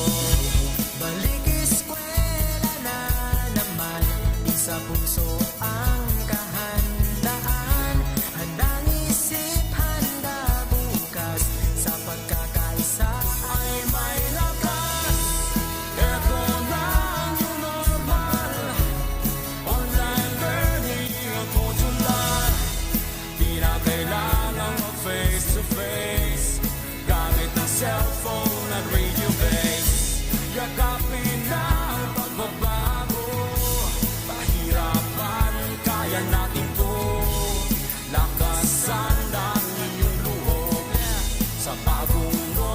sa bagong mundo. Isang alang-alang natin ang ating kaligtasan sa bawat oras at panahon, magpakailanman. Hangat palagi ng ating paaralan ang matuto, gayon din maging ligtas ang kabataan. Tayo ay magkaisa, halina't sama-sama, kasali lahat, kasama lahat, para sa lahat. Pilipinas, maghanda ka na, balik eskwela na, tara. Tayong lahat sabay-sabay, Pagkakaisa ay may lakas. Ito na ang new normal. Online learning at modular. Di na kailangan mag-face to face, gamit ang cellphone at radio base. Yakapin na ang pagbabago, pahirapan kaya natin to. Lakasan ang iyong loob sa bagong normal, sa bagong mundo. Sa bagong normal, sa bagong mundo. Sa bagong normal, sa bagong mundo. Saludo, saludo, saludo ako sa'yo. Saludo, saludo, saludo ako sa'yo. Di mo alintana mga batikos at pangungutya, lalong-lalo na sa panahon ng pandemya. Ika'y di sumusuko, lumalaban at nangangako, maihatid pa rin ang serbisyong totoo. Para sa kabataan, ginagawa ang lahat, maibigay lang ang edukasyong karapat-dapat. Kaya't ang awit kong ito ialay ko sa'yo. Deped ako'y saludo sa'yo, sa katapatan mo sa Pilipino. Ngayong kaarawan mo, tanggapin mo ang pagpupugay ko. O deped ako'y saludo sa'yo.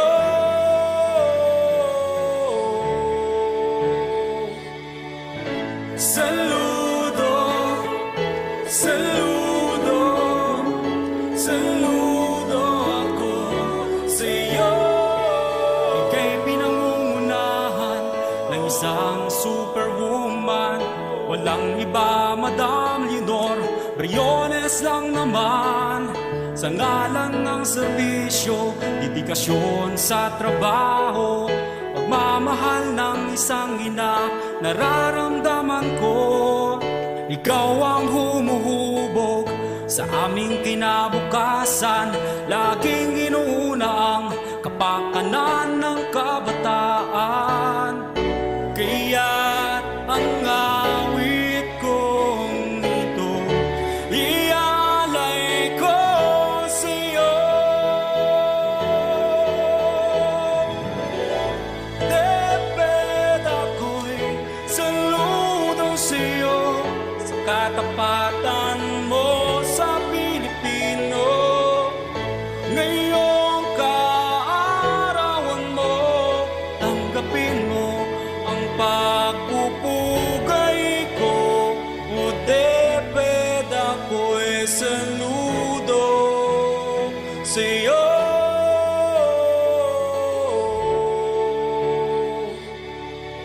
Saludo, saludo, saludo ako sa'yo.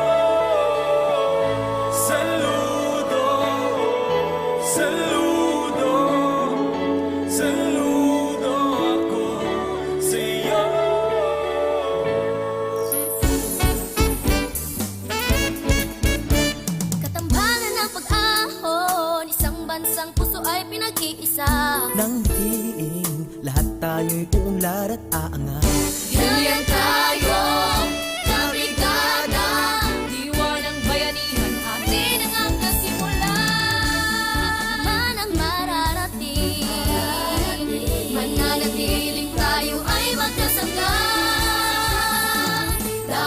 tuwing kasama ka, kabayan at kabrigada. Lahat ay kayang gawin, bigat ay kayang buhatin. Ito ang pusong brigada, paaral ay pinapaganda. Pusong brigada eskwela, walang iwanan tayo.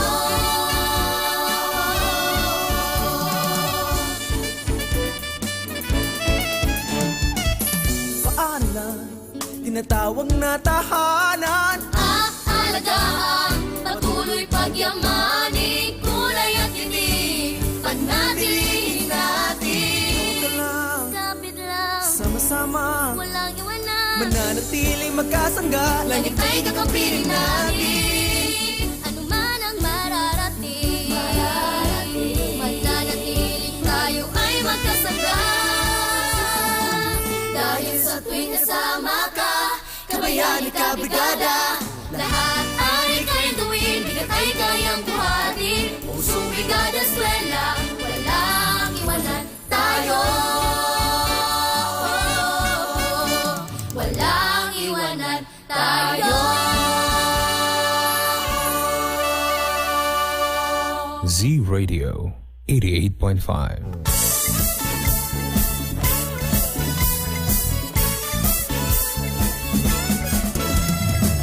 Check your time, it's already 8 minutes past the hour of 12. Mga ka-Z-Eskwela, again, atong oras karon alas 12:08 na sa udto. And time check sa itong gihapon ka nato ni Vice Governor Maria Carmen Zamora. Ayan, maayong udto sa tanan natong mga zilingan, sa atong mga zuking listeners wherever you are right now. And hopefully nakapaniudto na gyud ang tanan. Hello Sir Drew, maayong udto kanimo. Hello Teacher Mai, maayong udto sad and maayong udto usab sa atong mga zuking tipaminawa through our radio dial, and at the same time maayong udto usab sa atong mga fellow teachers, parents, guardians na naminaw sa ato ang programa karon. Maayong pagpaniudto ug magpakusog pukot lawat kayo lahat. Yes, so magpakabusog po kayo.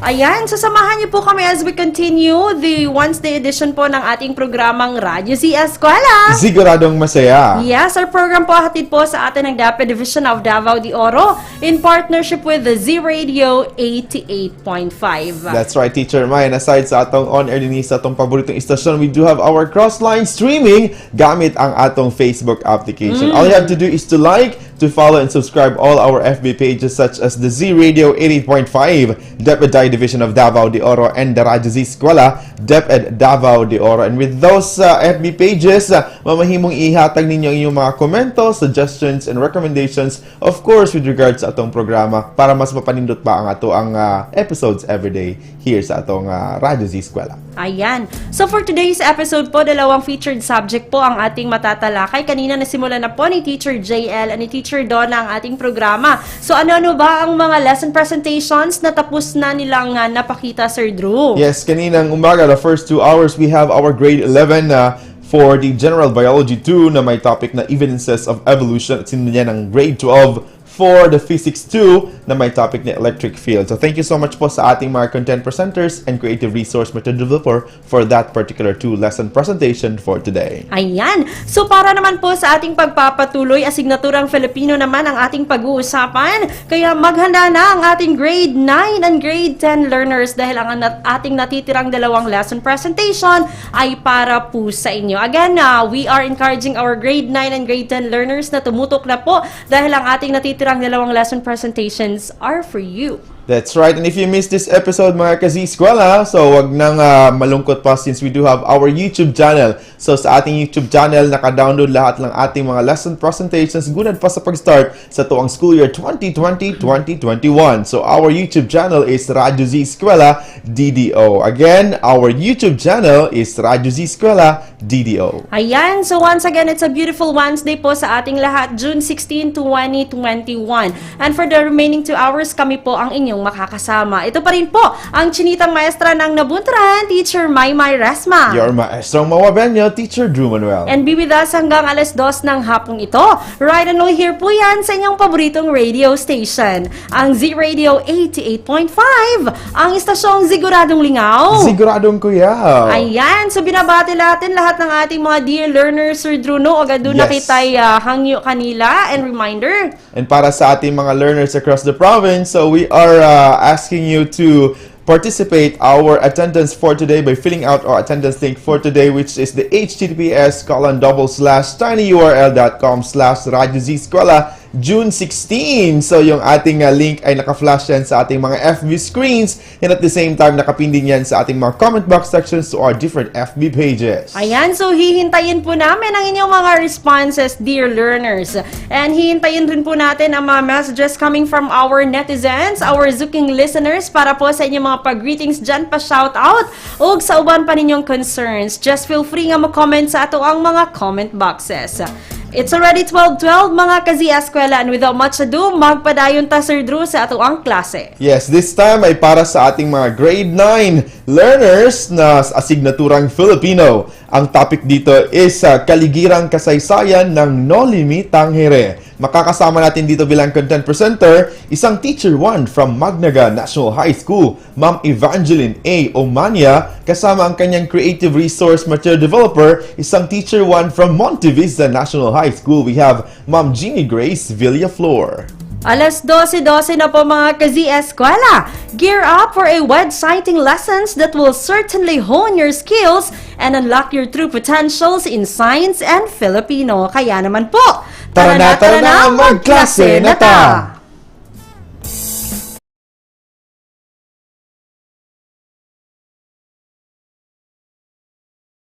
Mapagpalang araw, Davao de Oro, sa lahat ng aming mag-aaral, lalo na sa ikasyam na baitang. Sana lahat tayo ay ligtas at nasa mabuting kalagayan sa oras na ito. Andito na naman tayo sa isang natatanging pagkakataon na maibahagi ang ating aralin sa Himpapawid. Kasama ang inyong lingkod, Binibining Evangeline A. Umanya, ng Magnaga National High School, sa tulong na rin ng aking katuwang mula sa Montevista National High School, Ginang Jenny Grace V. Villaflor. Masaya kami na maibahagi ang mga gawain at ang mga karagdagang kaalaman sa asignaturang Filipino sa Baitang Siyam. Bago natin sisimulan ang ating talakayan sa araw na ito, nais ko munang siguraduhin na ang lahat ay nasa maayos at ligtas na paligid. Okay ka lang ba tiyan? May laman na ba ito? Sana ang lahat ay busog na. Lahat ba ay nakasuot ng kanilang face mask? Siguraduhin suot natin ang mga mask at panatilihin ang social distancing, ha? Aking mga tagapakinig, huwag po tayong maging kampante. Kailangan sigurista tayo, lalo na kung ang nakataya ay ang ating kalusugan.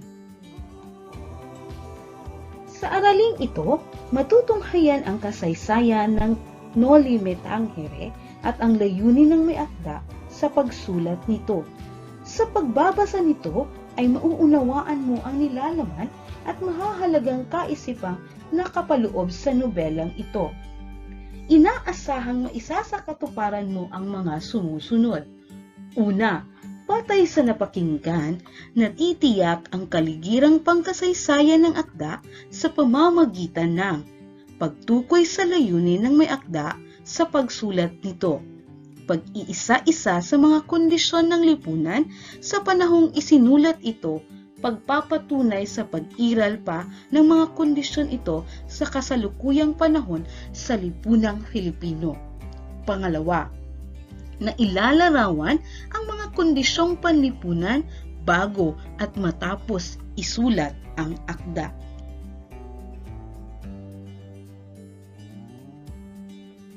Pero bago ang lahat, nais ko munang sukatin ang mga nakaimbak ng mga kaalaman ninyo hinggil sa paksang ating pag-uusapan.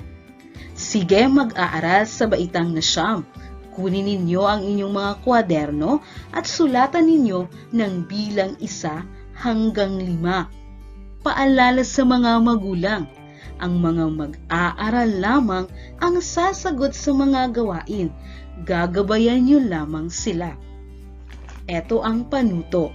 Sagutin ang mga sumusunod na tanong. Isulat ang titik ng tamang sagot sa inyong sagutang papel. Handa na ba kayo? Para sa unang bilang, ang uri ng sakit ng lipunan ang tinutukoy ni Rizal sa nobelang Noli Me Tangere. Uulitin ko, ang uri ng sakit ng lipunan ang tinutukoy ni Rizal sa nobelang Noli Me Tangere. A. HIV, B. Cancer, C. Dengue, D. Tuberculosis. A. HIV, B. Cancer, C. Dengue, D. Tuberculosis. Pangalawang katanungan. Ang akdang naging inspirasyon ni Rizal sa pagsulat ng nobelang Noli Me Tangere. Ang akdang naging inspirasyon ni Rizal sa pagsulat ng nobelang Noli Me Tangere. A. The Roots, B. Iliad and Odyssey, C. Ebony and Ivory, D. The Uncle Tom's Cabin.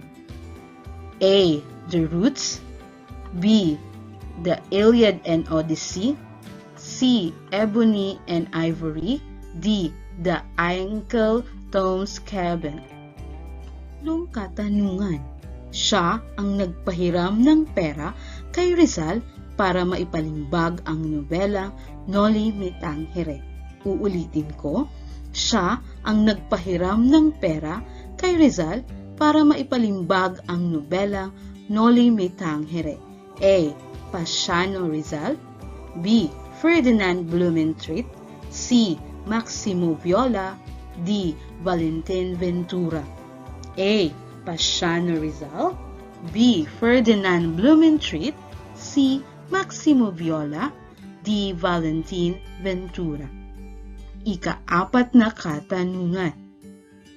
Ito ang tinatalakay na suliranin sa nobelang Noli Me Tangere. Ito ang tinatalakay na suliranin sa nobelang Noli Me Tangere. A. Pampulitika, B. Pansarili, C. Panlipunan, D. Pampamilya. A. Pampulitika, B. Pansarili, C. Panlipunan, D. Pampamilya. Panglimang katanungan.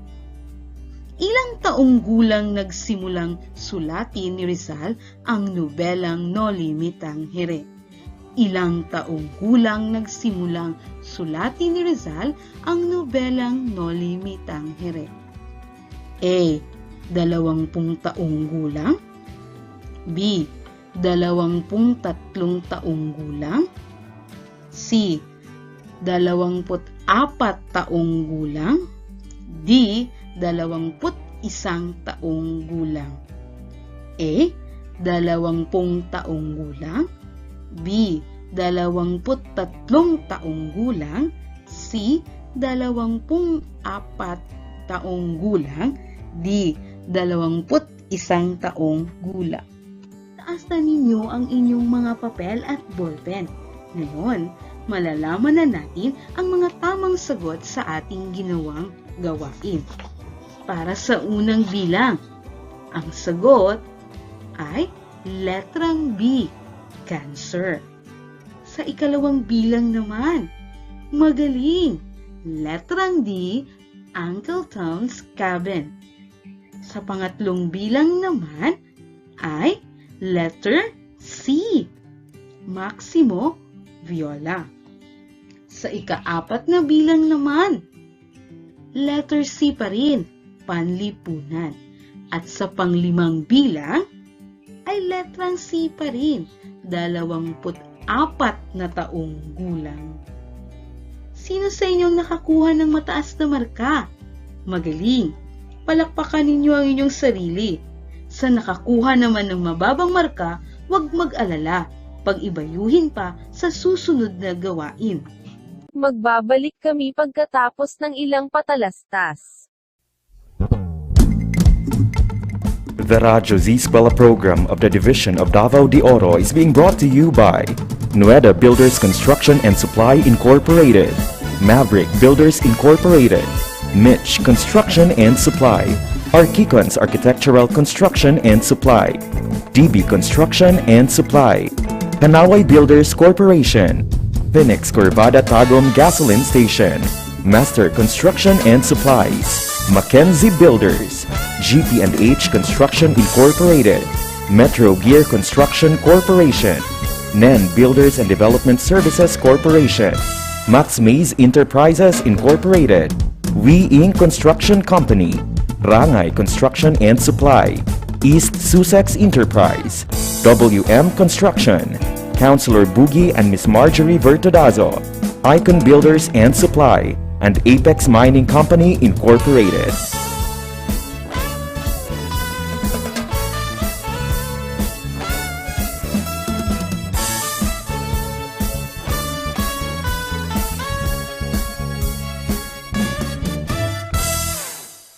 Kami ay nagbabalik. Nobelang Noli Me Tangere ay isa sa pinakamahalagang akda ni Jose Rizal. Ito ang nobelang pumukaw sa kamalayan ng mga Pilipino tungkol sa kanilang buhay sa ilalim ng pagkakabihag ng Espanya. Tunghayan sa bahaging ito ang kaligirang pangkasaysayan ng Noli Me Tangere at unawain ang mithiin at layunin ng may akda. Kaligirang pangkasaysayan ng Noli Me Tangere. Galing sa isang marangyang angkan, si Jose Protasio Mercado Rizal Alonso y Realonda na ipinanganak noong ika-19 ng Hunyo 1861 sa Calamba, Laguna. Siya'y ika-7 anak ni Francisco Mercado Rizal na isinilang noong Abril 18, 1818 sa Binan, Laguna na nag-aral sa dalubhasaan ng San Jose sa Maynila. Samantala, ang kanyang inang si Teodora Morales Alonso Realonda y Quintos Realonda ay isinilang noong Nobyembre 14, 1827 sa Sebacon, Santa Cruz, Maynila ay nagsunog naman ng kilay sa dalubhasaan ng Santa Rosa. Ang apelidong Rizal ay ginamit ng pamilya bilang tugon sa kapasyahan ng Kapitang General Claveria sa isang kautusan noong ika-21 ng Nobyembre 1841. Mahilig magbasa ng mga aklat si Rizal at isa sa kanyang mga nabasa ang The Wandering Dew o ang Hudyong Lagalag ni Eugenio Su. Ang aklat na ito ni Su ay tungkol sa isang lalaking kumutya kay Jesus habang siya ay patungo sa Golgota. Ang lalaking ito ngayon ay pinarusahan na maglakad sa buong mundo ng walang tigil. Mabasa rin niya ang Uncle Tom's Cabin ni Harriet Beecher Stowe kung saan inilalarawan sa aklat ang diskriminasyon ng lahi at kung paano pagmalupitan at apihin ng mga puti ang kanilang mga aliping itim. Bunga nito, lalong tumindi ang hangarin niya na makabuo rin ng isang aklat na tatalakay sa kalagayan ng mga Pilipino sa kamay ng mga Kastila. Pinanukala niya ang ideya sa pagsulat ng nobela noong ika-2 ng Enero 1884. Lahat ay sumang-ayon, kaya hinati-hati na agad ang mga kabanata upang isulat ng kanyang mga kasama. Sa kasamaang palad, ang magandang balak ay hindi na isakatuparan sapagkat nawili ang lahat sa sugal at pambabae. Ang nais nilang isulat, bagamat hindi niya nakuha ang suporta ng mga kababayan, ipinagpatuloy pa rin niya ang pagsulat ng nobelang ito. Ang Noli Me Tangere ay hinango niya sa Biblia nang ibig sabihin ay huwag mo akong salingin. Ito ay isang nobelang panlipunan na ipinakita ang kanser ng lipunan. Dahil sa maselan ang isyong tinatalakay dito, walang Pilipinong naglakas ng loob na lumaban. Naging matapang si Dr. Jose Rizal sapagkat inilantad niya ang mga kabulukan ng pamahalaan at simbahan. Simulang isulat ni Rizal ang unang bahagi ng nobelas sa Madrid noong 1884 sa gulang na 24. Ipinagpatuloy niya ang pagsusulat sa Paris, France noong 1885 at natapos noong Pebrero 21, 1887 sa Germany. Dahil sa kakapusan ng pera, hindi agad na ipalimbag ito at inalis niya ang isang kabanata na si Elias at Salome. Si Maximo Viola ay nagpahiram ng halagang 300 at si Panciano ay nagpadala ng 1,000 para sa pagpapalimbag ng nasabing nobela. Ayon sa liham ni Rizal kay Felix R. Hidalgo, kinuha niya ang pamagat ng nobela sa Ebanghelyo ni San Juan Bautista na nagsasalaysay sa muling pagkabuhay ni Jesus. At winika niya kay Maria Magdalena ang mga katagang, "Huwag mo akong salangin sapagkat hindi ko kasama ang aking Ama sa langit." Isinulat ni Jose Rizal ang nobelang Noli Me Tangere upang maging isang mabisang paraan sa paghihimagsik laban sa mga mananakop na Kastila. Subalit, ipinagbawal noon ang pagbabasa ng nobelang ito sapagkat ibinunyag dito ang kasamaan ng mga pinunong Espanyol at mga praile sa Pilipinas. Layunin ni Jose Rizal sa pagsulat ng Noli Me Tangere. Una, matugon ang paninirang puring ipinaratang ng mga Kastila sa mga Pilipino at sa bansa. Pangalawa, maiulat ang kalagayang panlipunan, uri ng pamumuhay, mga paniniwala, pag-asa, mithiin o hadhikain, kariingin at kalungkutan.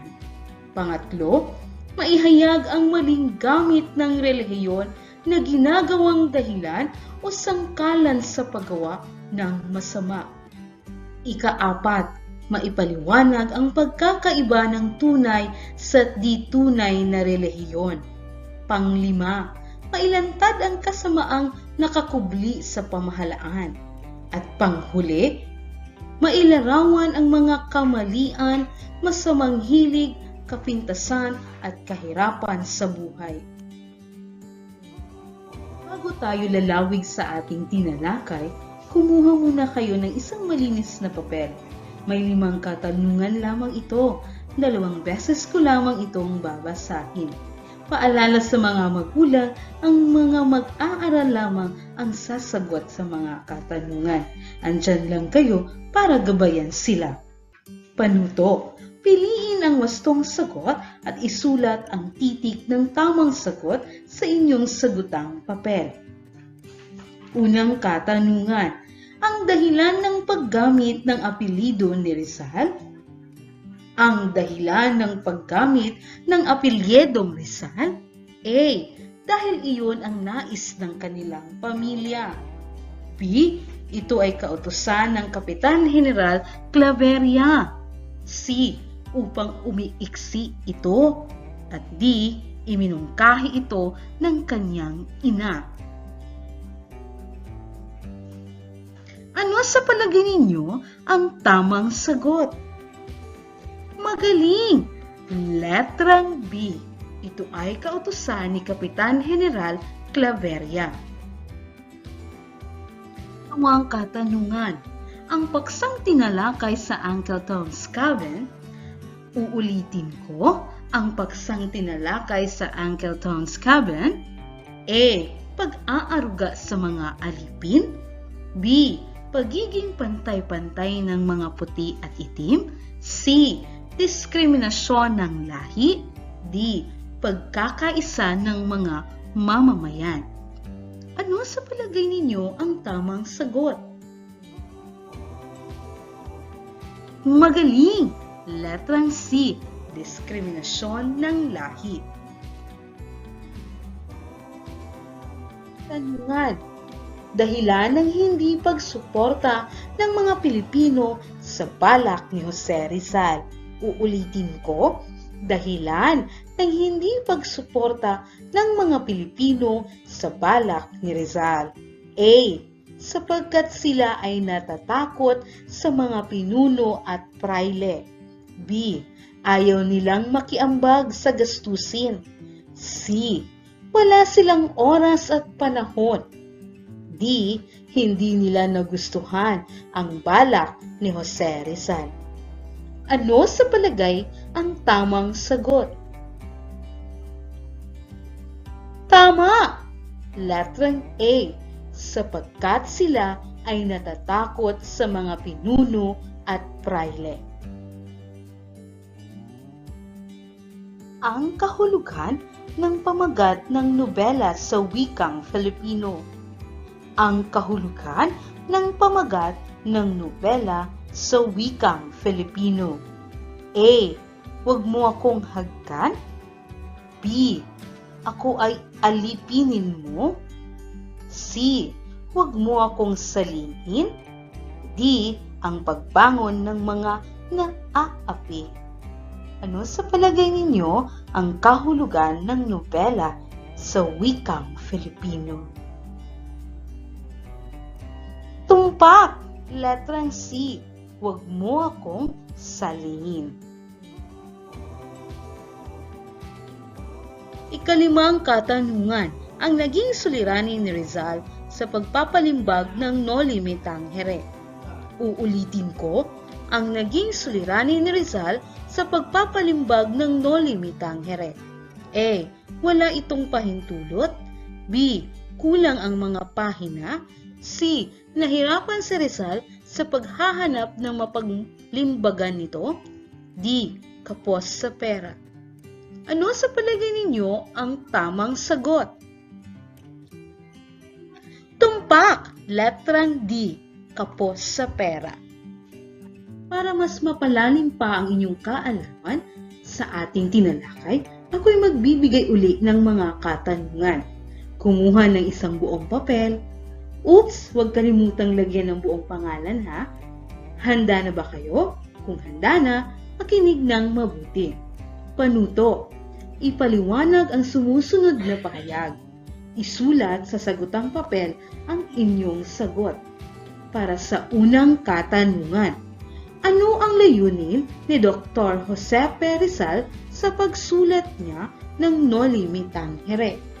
Uulitin ko, ano ang layunin ni Dr. Jose P. Rizal sa pagsulat niya ng No Limit Tangere?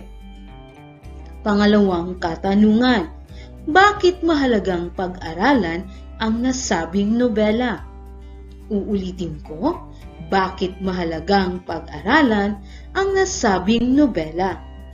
Tatlong katanungan, saan hinango ni Rizal ang pamagat ng nobela at bakit? Uulitin ko, saan hinango ni Rizal ang pamagat ng nobela at bakit? Ika-apat na katanungan, paano niya naisipang gumawa ng ganoong uri ng nobela? Paano niya naisipang gumawa ng ganoong uri ng nobela? Ikalimang katanungan, bakit sakit na cancer ang ginamit niya upang ilarawan ang mga kaganapan sa lipunan? Bakit sakit sa cancer ang ginamit niya upang ilarawan ang mga kaganapan sa lipunan?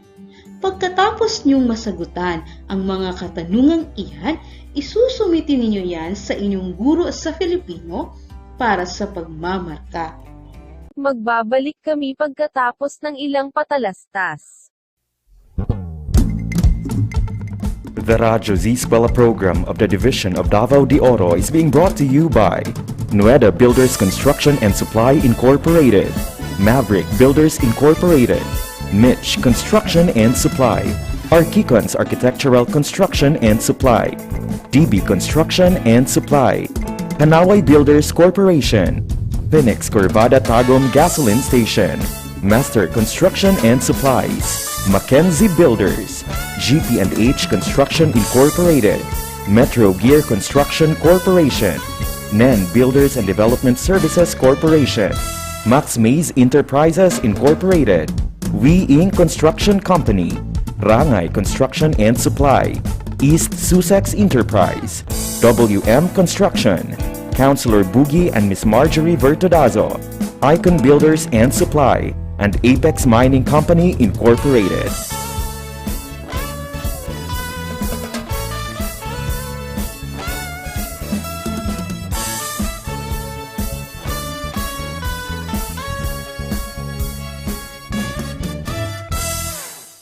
Kami ay nagbabalik.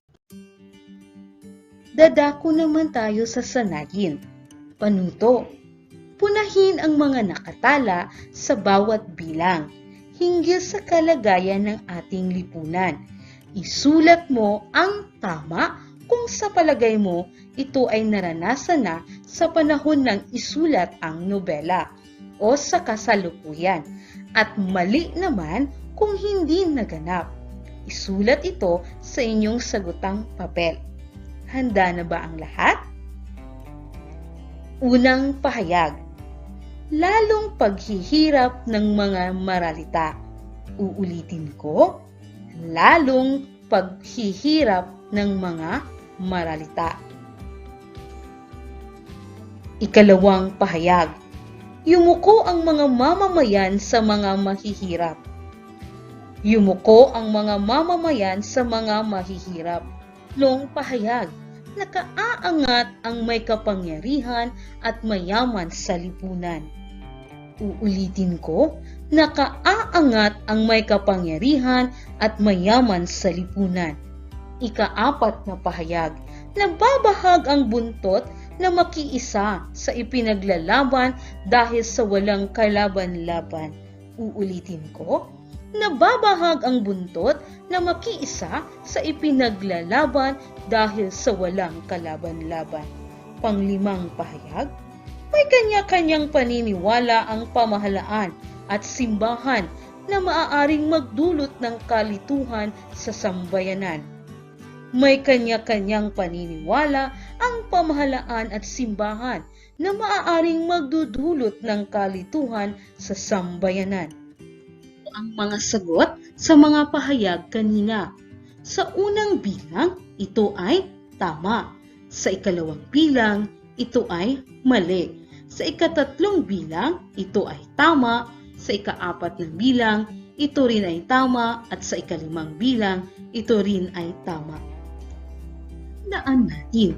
Ang nobelang Noli Me Tangere ay isinulat ni Dr. Jose P. Rizal dahil na rin sa kanyang nabasang aklat na Uncle Tom's Cabin na tumatalakay sa pag-aalipin ng mga puti sa mga lahing itim. Ang nabanggit na akda ang naging inspirasyon ni Rizal upang pukawin ang isipan ng mga kababayan hinggil sa pag-aalipin ng mga Kastila. Maraming naging balakid upang maisakatuparan ang kanyang plano. Ngunit, magkaganon pa man ay nairaos din ni Rizal ang nobela at naipalimbag kahit pa man sa kakapusan ng pera. Ipinagbawal ng mga praile ang pagbabasa ng Noli Me Tangere dahil sa ito ay bumabatikos sa kanilang pamamahala at pamumuno. Sa nobelang Noli Me Tangere ay may mga layunin din ang ating bayani kung bakit niya ito isinulat. Ito ay matugon ang paninirang puring ipinaratang ng mga Kastila sa mga Pilipino at sa bansa. Maiulat ang kalagayang panlipunan, uri ng pamumuhay, mga paniniwala, pag-asa, mithiin o hadikain, kariingin at kalungkutan. Maihayag ang maling gamit ng relihiyon na ginawang dahilan o sangkalan sa paggawa ng masama. Maipaliwanag ang pagkakaiba ng tunay sa di-tunay na relihiyon. Mailantad ang kasamaang nagkukubli ng pamahalaan at mailarawan ang mga kamalian, masasamang hilig, kapintasan at kahirapan sa buhay. man ay dadako tayo sa payabungin. Kumuha ng isang bond paper at sundin ang mga panuto. Panuto, magbigay ng 2 layunin sa pagsulat ng nobelang Noli Me Tangere ni Rizal sa pamamagitan ng pagguhit at bigyan ng bawat paliwanag ang nabuong guhit. Uulitin ko, magbigay ng 2 layunin sa pagsulat ng Noli Me Tangere ni Rizal sa pamamagitan ng pagguhit at bigyan ng bawat paliwanag ang nabuong guhit. Huwag gawain. Ilarawan ang naging kondisyon ng lipunan noong bago at pagkatapos maisulat ang Noli Me Tangere. Uulitin ko, ilarawan ang naging kondisyon ng lipunan noong bago at pagkatapos maisulat ang Noli Me Tangere. Ako naman tayo sa pagnilayan natin. Panuto, sumulat ng paglalarawan hinggil sa katayuan o suliranin ng ating lipunan sa kasalukuyan na maiuugnay mo sa paksang tinalakay natin. Uulitin ko, sumulat ng paglalarawan hinggil sa katayuan o suliranin ng ating lipunan sa kasalukuyan na maiuugnay mo sa paksang tinalakay. Ito ang pamantayan, kaisahan, 20 bahagdan. Kalinawan, 20 bahagdan. Pagkakasunod-sunod ng mga ideya, 35 bahagdan. Wastong gramatika, 25 bahagdan na may kabuuan na 100 bahagdan. Lahat ng gawaing iyan ay isusumiti ninyo sa inyong guro para sa pagmamarka. Ay maikintal ninyo sa inyong isipan at lalo sa inyong puso ang aral na nakuha ninyo sa araw na ito. Hanggang dito na lang, ito si Binibining Evangeline A. Umanya kasama si Ginang Genevieve Villaflor na nagiiwan ng kasabihang, maliit man ang butil ng kaalaman, ang dulo nito ay malaking kaginhawaan. Paalam! Radyo Z-Eskwela Executive and Technical Working Committee. The School's Division Superintendent, Eufemia T. Gamutin Seso 5. Assistant Schools Division Superintendent, Dr. Romel R. Handayan. Curriculum Implementation Division OIC Chief, Dr. Arlene B. Lim. School Governance and Operations Division, Dr. Ruben J. Riponte. Program Director, Dr. Arlene B. Lim. Assistant Program Director, Noemi P. Canales. Members, Cecilia Morales, Dr. Hilda A. Opena, Dr. Eldecris B. Calzadora, Dr. Dexter A. Sikinia, Nohara O. Pinute, Dr. Grace D. Pontillas, Dr. Renato N. Pakpakin, Dr. Andy P. Cabodok, Juanito Lapiceros, Engineer Norberto S. Manlangit, Ryan Villanueva, Jomar M. Dumupoy, Bob Daylan S. Milabat, Medard D. Apit, and Paz Eugenia Villusino. Technical Working Committee, Production and Communications, Lorely E. Quijano, Given G. Hinampas, Judiland T. U, Donna D. T. Bolifer, Mary Rose N. Resma, Riwen C. Manuel, Irene Lea C. Manguhon, and Bessie Aya N. Banyes.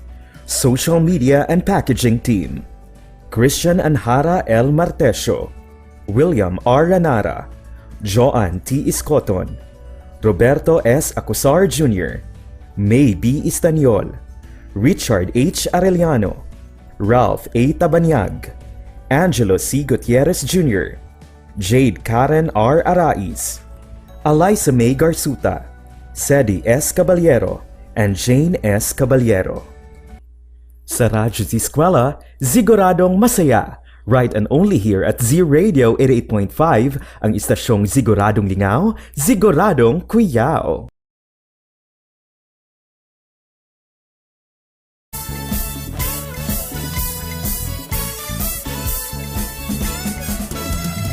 And yes, we are back mga ka-Z-Eskwela. Oras na to karon. It's already 12:46 na sa hapon. Again, alas 12:46 na. Ug medyo tugnaw gyud Sir Drew ang ato ang Miyerkules hapon, no? Tungod kay ni ulan-ulan na pod. Yes, Teacher Mai. So natapos na nating i-feature ating third lesson presentation for today na kung saan ito ay patungkol sa grade 9 Filipino na asignatura ang may topic na kaligirang kasaysayan ng Nolimitang Here ni Jose Rizal. And nais naming pasalamatan ang ating content presenter para sa aralin na ito na isang Teacher 1 galing sa Magnaga National High School na si Ma'am Evangeline A. Umanya. Kasama naman ang kanyang Creative Resource Material Developer. Nais na din pasalamatan isang Teacher 1 from Monte Vista National High School, Ma'am Jeannie Grace Villaflor. Ayan, so maligayang pagbati po at maraming salamat gayon din sa lahat ng ating mga grade 9 learners. Ayan, congratulations rin po sa inyo.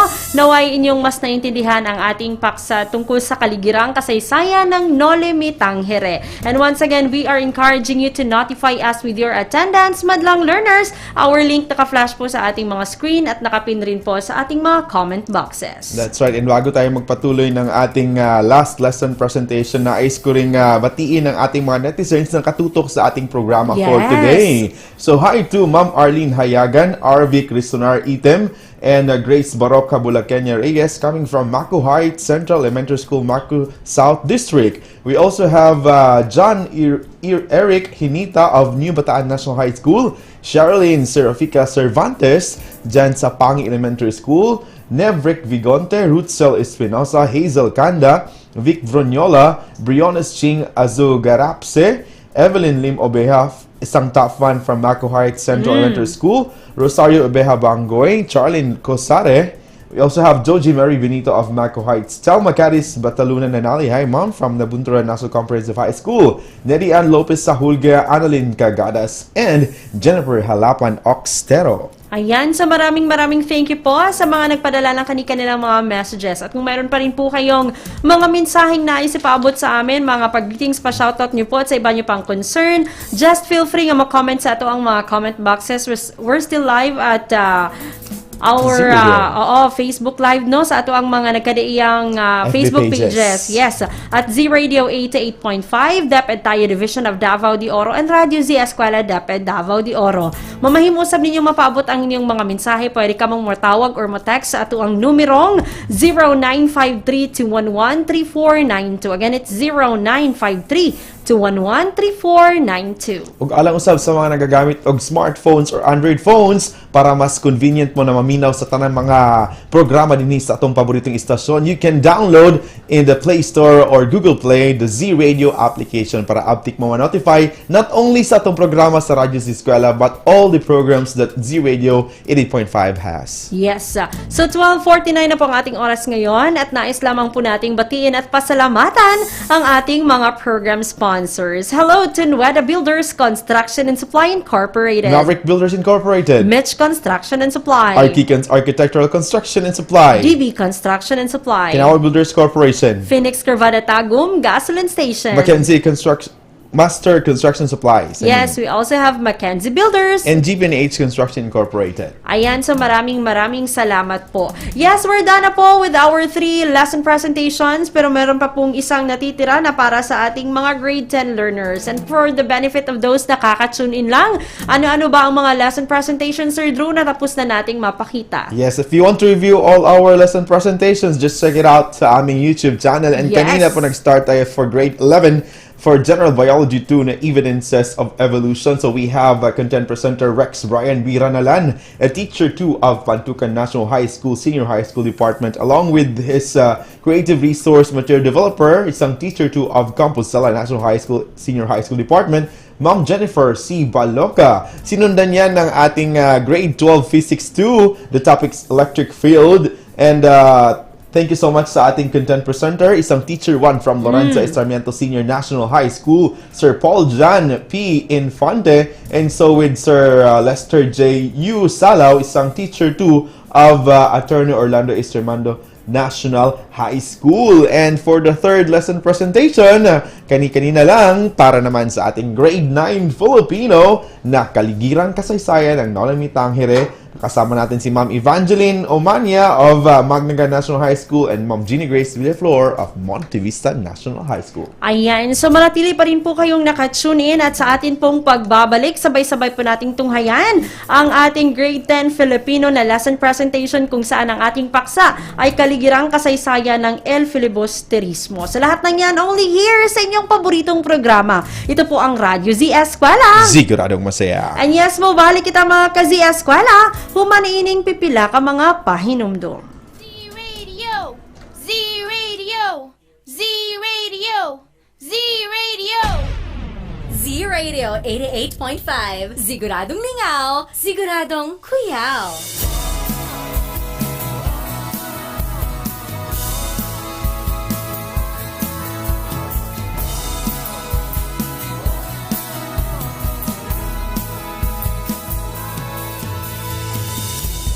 Sabay-sabay na babangon, sama-samang ahon, ihanda ang sarili sa hamon.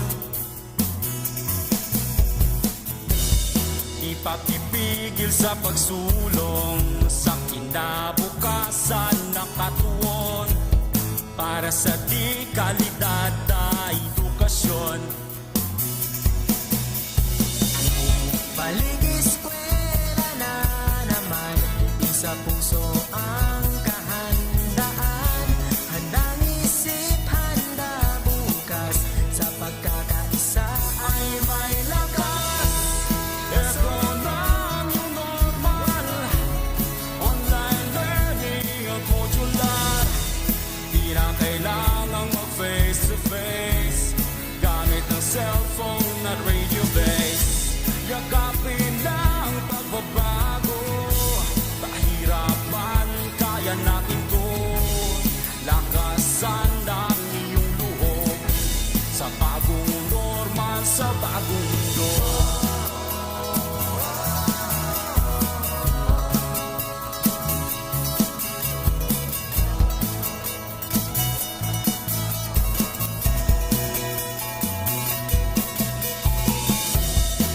Kristiyano at katutubo, isang hanggarin san patubo. Ipagpatuloy pag-aaral mo, tagumpay ay naghihintay sa'yo. Balik eskwela na naman, sa puso ang kahandaan, handang isip, handa bukas, sa pagkakaisa ay may lakas. Ito na ang new normal, online learning at modular. Di na kailangang mag-face to face, gamit ng cellphone at radio base. Yakapin na ang pagbabago, pahirapan, kaya natin to. Lakasan ang iyong loob, sa bagong normal, sa bagong Isang alang-alang natin ang ating kaligtasan, sa bawat oras at panahon, magpakailanman. Hangat palagi ng ating paaralan, ang matuto, gayon din maging ligtas ang kabataan. Tayo ay magkaisa, halina't sama-sama, kasali lahat, kasama lahat, para sa lahat. Pilipinas, maghanda ka na, balik eskwela na, tara. Tayong lahat sabay-sabay, pagkakaisa ay may lakas. Ito na ang online learning at modular. Di na kailangang mag-face to face, gamit ng cellphone at radio base. Yakapin na ang pagbabago, pahirapan, kaya natin to. Lakasan ang iyong loob, sa bagong normal, sa bagong mundo. Sa bagong normal, sa bagong mundo. Sa bagong normal, sa bagong mundo.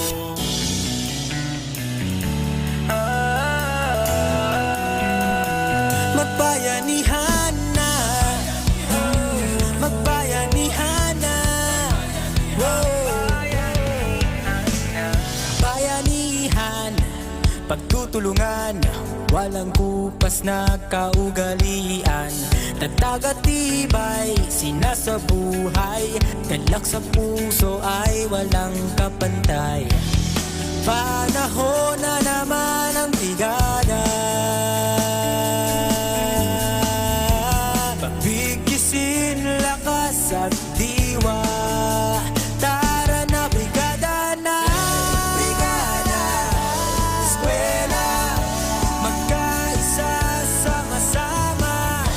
Brigada, eskwela, salin na buong barkada. Brigada, eskwela, kilos na magbayanihan na. Ikaw ako, tayong lahat, hawak kamay, sabay-sabay, kapit-bisig, buong bayan. Tara na, kumilos na. Tulong-tulong sa pagsulong, hatid na kalidad sa edukasyon. Sa kabataan, saya at dunong, buong madla sabay na aahon. Panahon na naman ng brigada, pabigisin lakas at diwa. Tara na brigada na, brigada, eskwela, magkaisa sama-sama. Brigada, eskwela, salin na buong barkada. Brigada, eskwela, kilos na magbayanihan na. Brigada, eskwela, kilos na magbayanihan na. Brigada, magbayanihan na. Magbayanihan na. Katambalan ng pag-ahon, isang bansang puso ay pinag-iisa. Nang diin, lahat tayo'y uunlad at aangat. Hilyan tayo, kabrigada, diwa ng bayanihan, atin ang nagkasimula. Man ang mararating, mananatiling tayo ay magkasangga. Dahil sa tuwing kasama ka, kabayan at kabrigada, lahat ang ika'y gawin, bigat ay kayang buhatin. Ito ang pusong brigada, paalala ay pinapaganda. Pusong brigada, eskwela, walang iwanan tayo.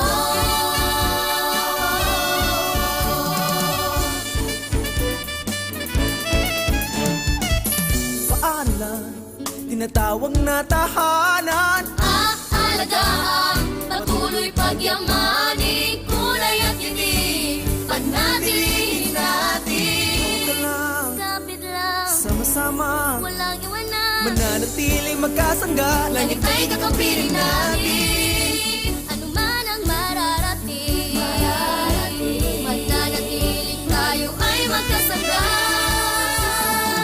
Dahil sa tuwing kasama ka, kabayan at kabrigada, lahat ay kayang gawin, bigat ay kayang buhatin. Pusong brigada, eskwela, walang iwanan tayo. Walang iwanan tayo. Laging handa.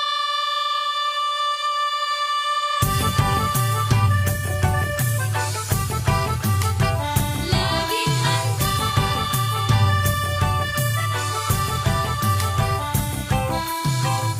Baha, tagtuyot, sunog, lindol, bagyo, mga kalamidad na likas sa ating mundo. Napapahamak ang buhay at kabuhayan, kaya naman kailangan ng paghandaan. Maging handa, maging alerto, tungkulin to ng bawat mamamayan. Kaya tara na, kilos na, lika na, tumulong tayo. Gawin na po ang karapat-dapat na maging laging handa. Tara na, kilos na, lika na, tumulong tayo. Gawin na po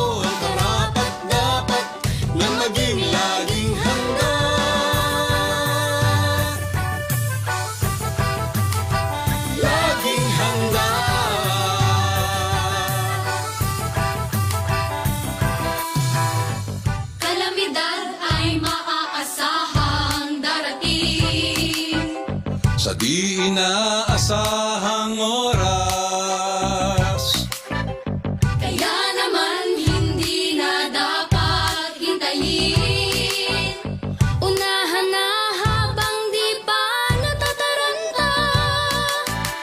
Maging handa, maging alerto. Tungkulin to ng bawat mamamayan. Kaya tara na, kilos na, lika na, tumulong tayo. Gawin na po ang karapat-dapat nang maging laging handa. Tara na, kilos na, lika na, tumulong tayo. Gawin na po ang karapat-dapat nang maging laging handa. Suriin mo mabuti ang iyong kapaligiran. Saan ka ba nakatira? Diyan ba ay bumabaha? Tuwing gamot pagkain, kumot pang sindi, first aid kit. Mga gamit panligtas ng buhay dapat mabitbit. At sakaling lumindol o sumabog ang bulkan, meron bang madadaanan palayo sa kasawian? Panahon na ay malupit at ang hangin hagupit.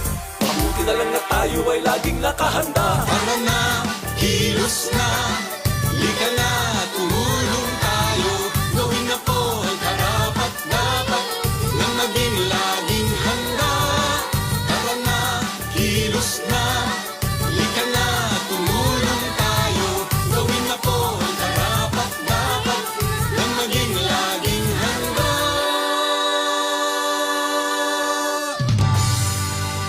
This message was brought to you by the Department of Education with the support of World Vision Development Foundation.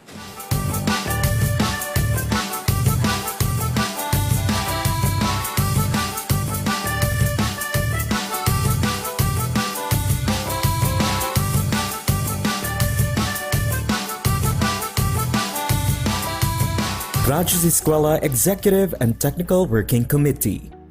The School's Division Superintendent, Eufemia T. Gamutin, CESO 5. Assistant Schools Division Superintendent, Dr. Romel R. Handayan. Curriculum Implementation Division OIC Chief, Dr. Arlene B. Lin. School Governance and Operations Division, Dr. Ruben J. Riponte.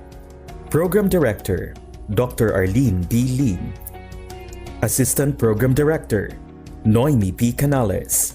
Members, Cecilia Morales, Dr. Hilda A. Opeña, Dr. Eldecris B. Calzadora, Dr. Dexter A. Siquinia, Nohara O. Pinute, Dr. Grace D. Pontillas, Dr. Renato N. Pakpakin, Dr. Andy P. Cabodok, Juanito Lapiceros, Engineer Norberto S. Manlangit, Ryan Villanueva, Jomar M. Dumupoy, Bob Daylan S. Milabat, Medard D. Apit, and Paz Eugenia Villusino. Technical Working Committee, Production and Communications, Lorely E. Quijano, Given G. Hinampas, Judiland T. Yu, Donna D. T. Bolifer, Mary Rose N. Resma, Riwen C. Manuel, Irene Lea C. Manguhon, and Bessie Aya N. Banyes. Social Media and Packaging Team, Christian Anhara L. Martesio, William R. Lanara, Joan T. Iscoton, Roberto S. Acusar Jr., May B. Istaniol, Richard H. Arellano, Ralph A. Tabanyag, Angelo C. Gutierrez Jr., Jade Karen R. Arais, Eliza May Garsuta, Sedi S. Caballero, and Jane S. Caballero. Sa Radyo Z-Eskwela, siguradong masaya. Right and only here at Z Radio 88.5, ang istasyong siguradong lingaw, siguradong kuyaw. The Radyo Z-Eskwela program of the Division of Davao de Oro is being brought to you by Tingog Party List, Nueda Builders Construction and Supply Incorporated, Maverick Builders Incorporated, Mitch Construction and Supply, Mabanglo Archicons Architectural Construction and Supply, DB Construction and Supply, Kanaway Builders Corporation, Phoenix Corvada Tagum Gasoline Station, Master Construction and Supplies, Mackenzie Builders, GP&H Construction Incorporated, Metro Gear Construction Corporation, Nen Builders and Development Services Corporation, Max Mays Enterprises Incorporated, Weing Construction Company, Rangay Construction and Supply, East Sussex Enterprise, WM Construction, Councilor Boogie and Miss Marjorie Bertodazo, Apex Mining Company Incorporated, and Icon Builders and Supply. Hoy, tara, magklase na ta! Tara, tara! Sige, sige! Let's go!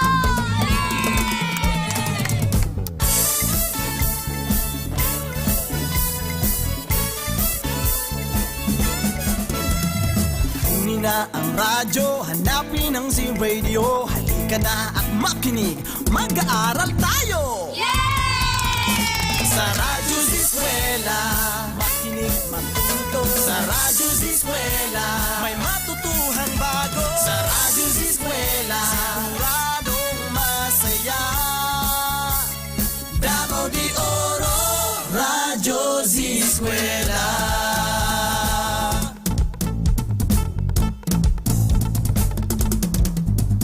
Umulan man umaraw, edukasyo'y susulong. Kaya halika na, mag-aaral tayo!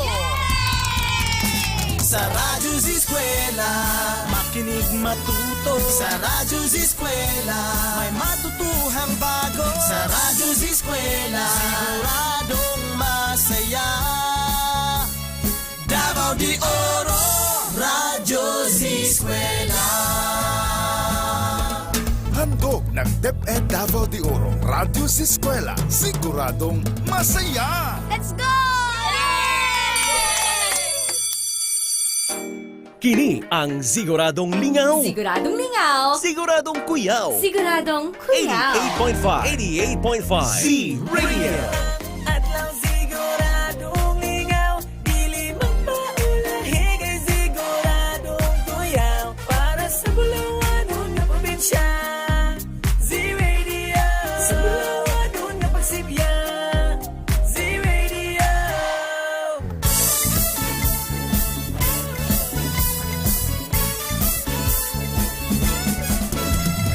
We are back mga ka-Z-Eskwela. It's already 1:08. Aga na 1:08 na sa hapon. Time check! Isa to gihapon ka nato ni Vice Governor Maria Carmen Zamora. And yes, we are now at the final hour po ng ating programang Radyo Z-Eskwela. Siguradong masaya. And kasama niyo pa rin po, this is Teacher Maima Resma. And I'm Sir Drew Manuel. Kaubanusab nato, our VMix operator for today, Sir Tata Acosar. And also with our SMPT, Sir Angelo Gutierrez and Ma'am Jane Caballero. Ayan. Of course, I'd like to say hi to Ma'am Donna and Sir JL. Yes, and without further ado mga ka-Z-Eskwela, so amin ang ibibigay sa inyo ang last lesson presentation para sa araw na ito patungkol sa Grade 10 Filipino na may topic na kaligirang kasaysayan ng El Filibusterismo. Makakasama natin dito bilang content presenter, isang master teacher, one from Attorney Orlando Esrimando National High School. We have Sir Arnil G. Castillo, kasama naman ang another content presenter na isang teacher, one from Pindasan National High School, na si Sir Henry Mikutuan. So sa lahat ng ating mga grade 10 learners dyan, tumutok na po kayo. 1:10 na po ang ating oras. Gear up for a WED-SCI-TING lessons that will certainly hone your skills and unlock your true potentials in science and Filipino. Kaya naman po, tara na, magklase na ta!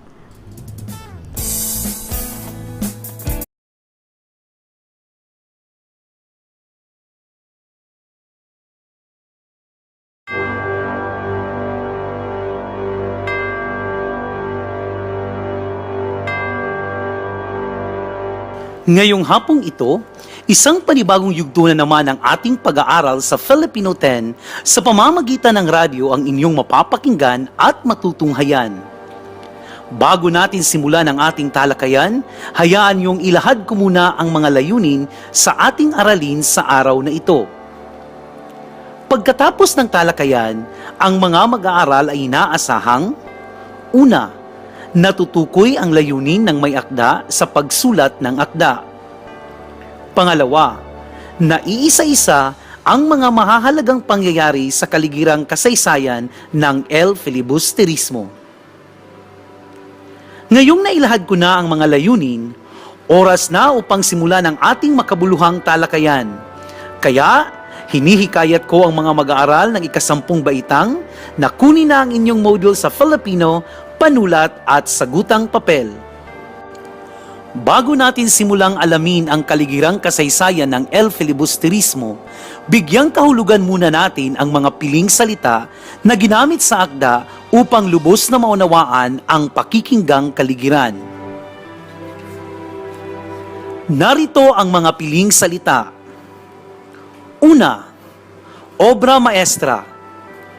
Ito'y nangangahulugang pinakamahusay na gawa. Pangalawa, sipi. Ito'y nangangahulugang kopya. Pangatlo, lumisan. Ito'y nangangahulugang umalis. Pang-apat, tuligsa. Ito'y nangangahulugang batikos. Panlima, giniyagis. Ito'y nangangahulugang ginambala. Pang-anim, pagkamalas. Ito'y nangangahulugang pagkakita. Pampito, manganib. Ito'y nangangahulugang delikado. Pangwalo, kasalamuha. Ito'y nangangahulugang kasama. Pansiyam, pangitain. Ito'y nangangahulugang panaginip. Pansampo, pinag-uusig. Ito'y nangangahulugang hinahabol. Ngayong nabigyan na natin ng kahulugan ng mga piling salita, panahon na upang pakinggan ninyo ang kaligirang kasaysayan ng El Filibusterismo upang maintindihan ang mga mahahalagang pangyayari habang sinusulat ng ating pambansang bayani na si Dr. Jose P. Rizal ang kanyang pangalawang obra maestra. Kaligirang pangkasaysayan ng El Filibusterismo. Ikalawang obra maestra ng ating pambansang bayani na si Dr. Jose Rizal ang El Filibusterismo. Karugtong ito ng No Limitang Here na una niyang sinulat. Ang kahulugan nito ay ipinaliwanag niya sa kanyang kaibigan na si Dr. Ferdinand Blumentritt. Hindi pa alam ng mga Pilipino ang kahulugan nito hanggang sa masaksihan nila ang pagbitay sa 3 paring martir. Ang salitang El Filibusterismo ay mahigpit na ipinagbabawal ang pagsambit sa tahanan nila Rizal. Sa murang edad ay tumatak na sa kaisipan ni Rizal ang pagmamalupit ng mga Espanyol sa mga Pilipino. Kung kaya, tumatak sa kanyang puso ang hangarin na mailantad ang kabuktutan ng mga mananakop. Ginamit ni Rizal ang sa alam niyang pinakamabisang sandata sa pagkamit ng pagbabago at iyon ay ang pagsusulat. Maraming makabayan ang humanga sa katapangan ni Rizal sa pagsulat ng mga katiwalian at pagmamalabis ng mga Espanyol sa kanyang unang nobelang Noli Me Tangere. At gaya ng inaasahan, ay naggalit ang mga makapangyarihang Espanyol matapos mabasa ang nilalaman nito. Kahit puno ng takot at kaba, ay napagpasahan niyang bumalik sa Pilipinas noong Agosto 1887 at muling nakapiling ang kanyang pamilya at nakausap ang kanyang pinakamamahal na si Leonor Rivera. Nang ipagbawal ng pamahalaang Espanyol sa Pilipinas ang pag-aangkat, pagpapalimbag at pagpapakalat ng nobela, ay nakadama ng higit na panganib si Rizal. Hinimok siya ng Gobernador General na si Emilio Terrero na lisanin ang bansa upang makaiwas siya at ang kanyang pamilya sa panganib. Sinunod niya ang payo ng Gobernador General at palihim na umalis sa Pilipinas noong Pebrero 1888. Naglakbay siya sa iba't ibang bansa sa Asya, Amerika at Europa. Noong taong 1890 ay sinimulang isulat ni Rizal ang El Filibusterismo sa London at habang siya ay nagsusulat ay naisabay rin niya ang pagbisita sa mga kaibigan at pamamasyal sa magagandang lugar sa Europa. Labis na nasiyahan si Rizal sa ganda ng Paris, kaya napagpasyahan niyang lumipat muna sa Brussels, Belgium para mapag-isipang mabuti ang pagsulat ng nobela. Kasama niya ang kanyang kaibigan na si Jose Alejandrino. Para matugunan ang kanilang pangangailangan, ay nanggagamot siya roon. Habang sinusulat ni Rizal ang El Filibusterismo, ay patong-patong na suliranin ang kanyang kinakaharap. Kung kinulang siya sa pananalapi habang isinusulat ang Noli Me Tangere, ay mas higit ang kanyang suliranin sa pera nang isinulat niya ang El Filibusterismo. Kaya lalo siyang naghigpit ng sinturon. May mga araw na sumasala siya sa pagkain para makatipid lamang at maging ang pagsasanla ng kanyang mga alahas ay kanya ring ginawa, matustusan lamang ang kanyang pagsusulat. Labis ang kanyang pagnanais na matapos ang nobela dahil maging sa kanyang pagtulog ay napapanaginipan niyang may mamamatay sa kanyang pinakamamahal na pamilya. Maliban sa suliranin sa pera para matapos ang El Filibusterismo, ay naging balaki din kay Rizal ang suliranin sa kanyang puso at mga kaibigan. Nakarating sa kanyang kaalaman ang sapilitang pagpapakasal ni Leonor Rivera sa ibang lalaki sa utos ng mga magulang nito. Ipinagpalagay na mababakas ang pangyayaring ito sa bahagi ng nobela kung saan nagtaksil si Paulita sa kanyang kasintahang si Isagani at nagpakasal kay Juanito. Labis din ang kanyang pag-aalala sa kanyang magulang at mga kapatid sa Calamba, Laguna, kung saan pinasasakitan at pinag-uusig ng pamahalaang Espanyol dahil sa usapin sa lupa at maling paratang. Maiugnay ito sa kwento ni Cabezang Tales na may ipinaglalabang usapin sa lupa at pangangamkam ng lupa ng mga praile. Sa pagpapatuloy ng pagsusulat ni Rizal sa nobela, ay nagkaroon siya ng iba't ibang pangitain. Ganito rin ang pangyayari sa buhay ni Simon nang nag-urong-sulong siya na isakatuparan ang kanyang mga plano. Lumayo rin kay Rizal ang kanyang mga kaibigan sa La Solidaridad. Ikinalungkot din ni Rizal ang kawalan ng pagkakaisa ng mga Pilipinong may mataas na kaalaman sa Espanya na sila sana ang pag-asa ng mga mamamayan sa Pilipinas. Sa bigat at tindi ng suliranin ni Rizal, ay sinasabing may ilang bahagi ng nobela ang hindi niya napigilang ihagis sa apoy. Ngunit, dahil sa marubdob na hangarin na imulat at gisingin ang damdamin ng mga Pilipino laban sa mga pang-aapi at pang-aabuso ng pamahalang Espanyol, ay napagpasahan ni Rizal na pagtibayin ang kalooban upang maipagpatuloy at tapusin ang nobela. Natapos ang pagsusulat ng nobela noong Marso 29, taong 1891 at nakahanap ng murang palimbagan sa Ghent, Belgium. Ipinadala niya ang manuskrito kay Jose Alejandrino. Sa kasamaang palad, ay hindi natapos ang paglilimbag dahil sa kakulangan ng pondo. Hindi dumating ang hinihintay na salapi mula sa pamilya sa Pilipinas at nilimot din ng ilang mayayamang kaibigang Pilipino ang kanilang pangakong tulong sa paglilimbag ng nobela. Sa oras ng pangangailangan, ay himalang dumating ang tulong mula kay Valentin Ventura.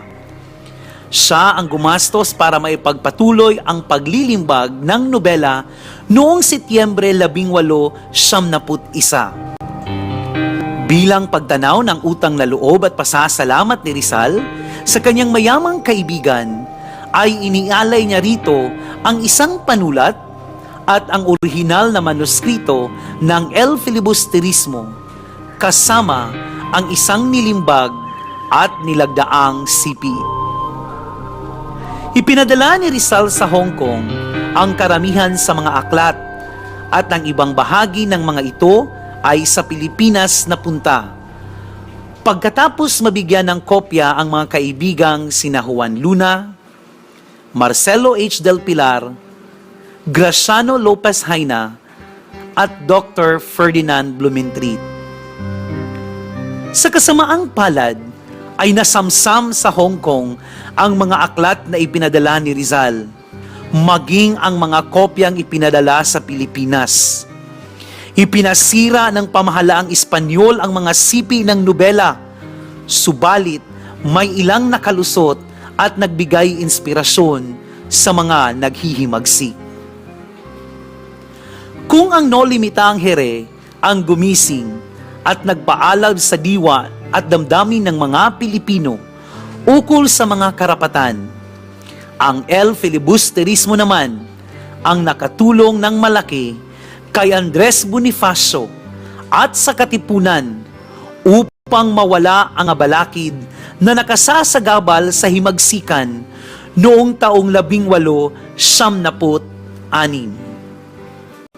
Ang El Filibusterismo ay inialay ni Rizal bilang pagpupugay sa tatlong paring martir na sina Padre Mariano Gomez, Padre Jose Burgos, at Padre Jacinto Zamora na binigay sa Bagumbayan noong Pebrero 1872 dahil lamang sa maling hinala ng mga Espanyol. Ang pakahulugan ng El Filibusterismo ay ang paghahari ng kasakiman. Iyon ang kaligirang pangkasaysayan ng El Filibusterismo. Ngayong nabatid na ninyo ang mga mahalagang pangyayari na may kaugnayan sa pagkakasulat ng ikalawang nobela ni Rizal, oras na upang palalimin ang inyong pag-unawa sa napakinggang kaligiran sa tulong ng pagsagot sa mga tanong sa pag-unawa ng akda. Unang tanong: saan at kailan isinulat ni Rizal ang El Filibusterismo?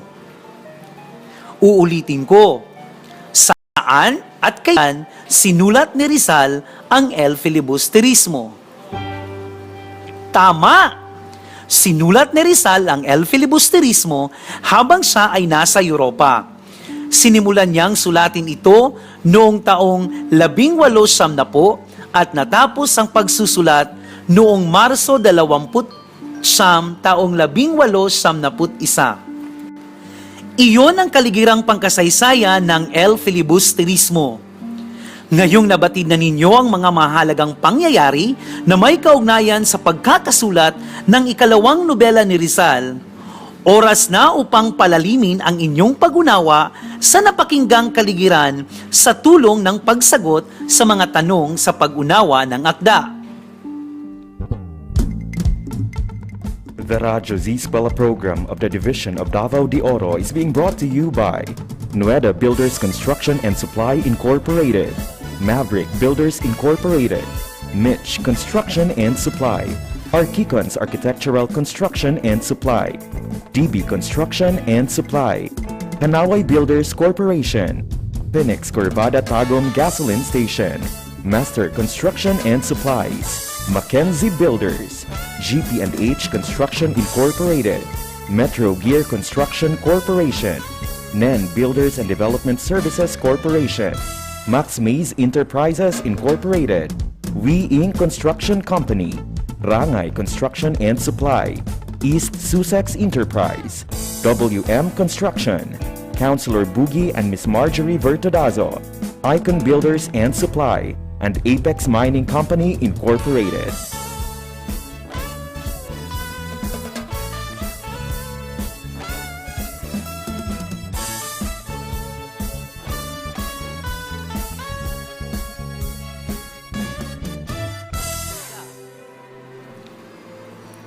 Unang tanong, saan at kailan isinulat ni Rizal ang El Filibusterismo? Uulitin ko, saan at kailan sinulat ni Rizal ang El Filibusterismo? Tama! Sinulat ni Rizal ang El Filibusterismo habang siya ay nasa Europa.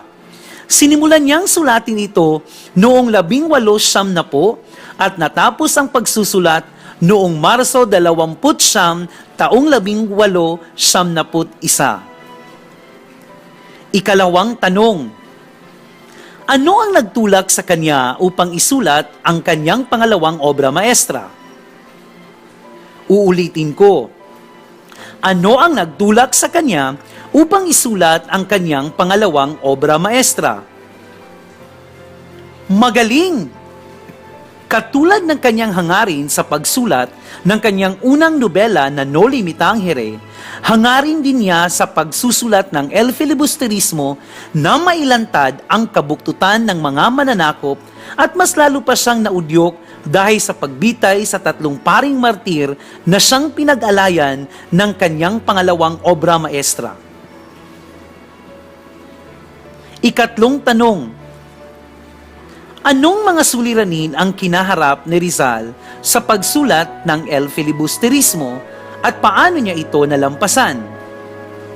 Uulitin ko, anong mga suliranin ang kinaharap ni Rizal sa pagsulat ng El Filibusterismo at paano niya ito nalampasan?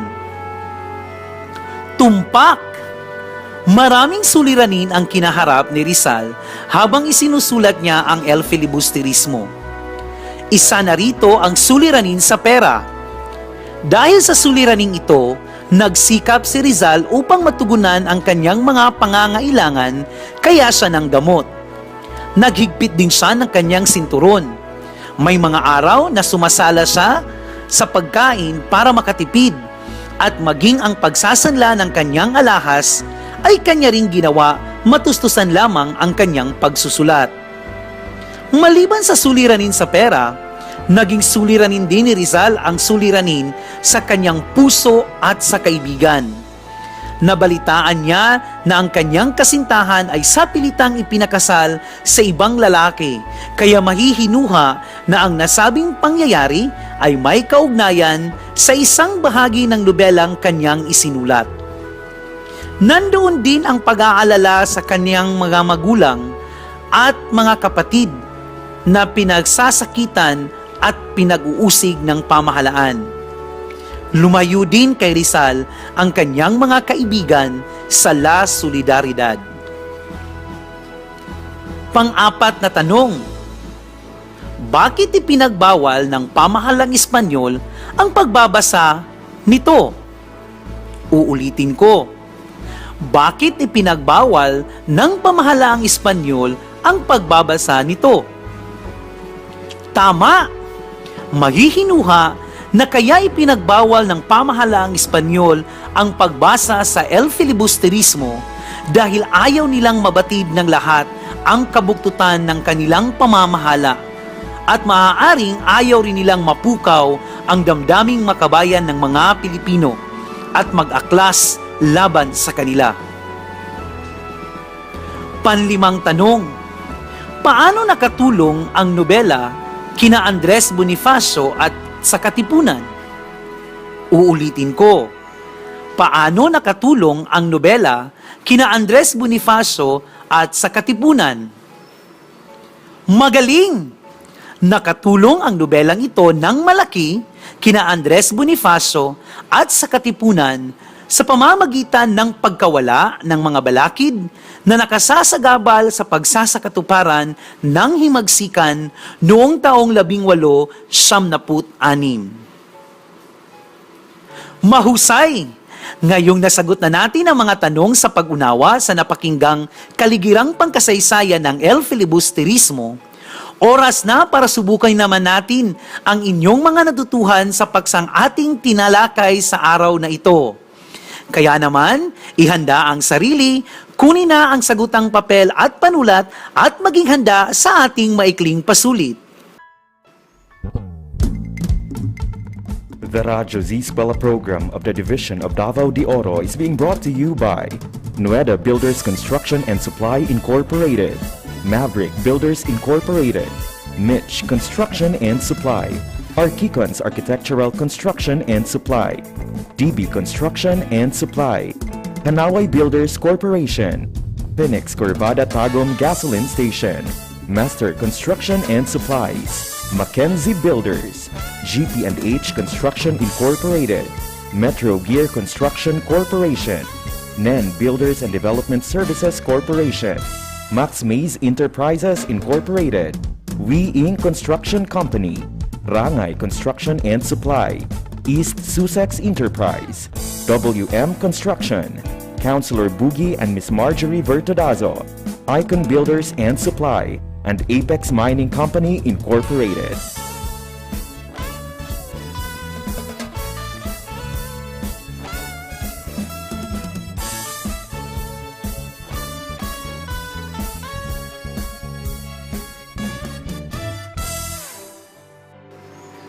Narito na ang panuto para sa maikling pasulin.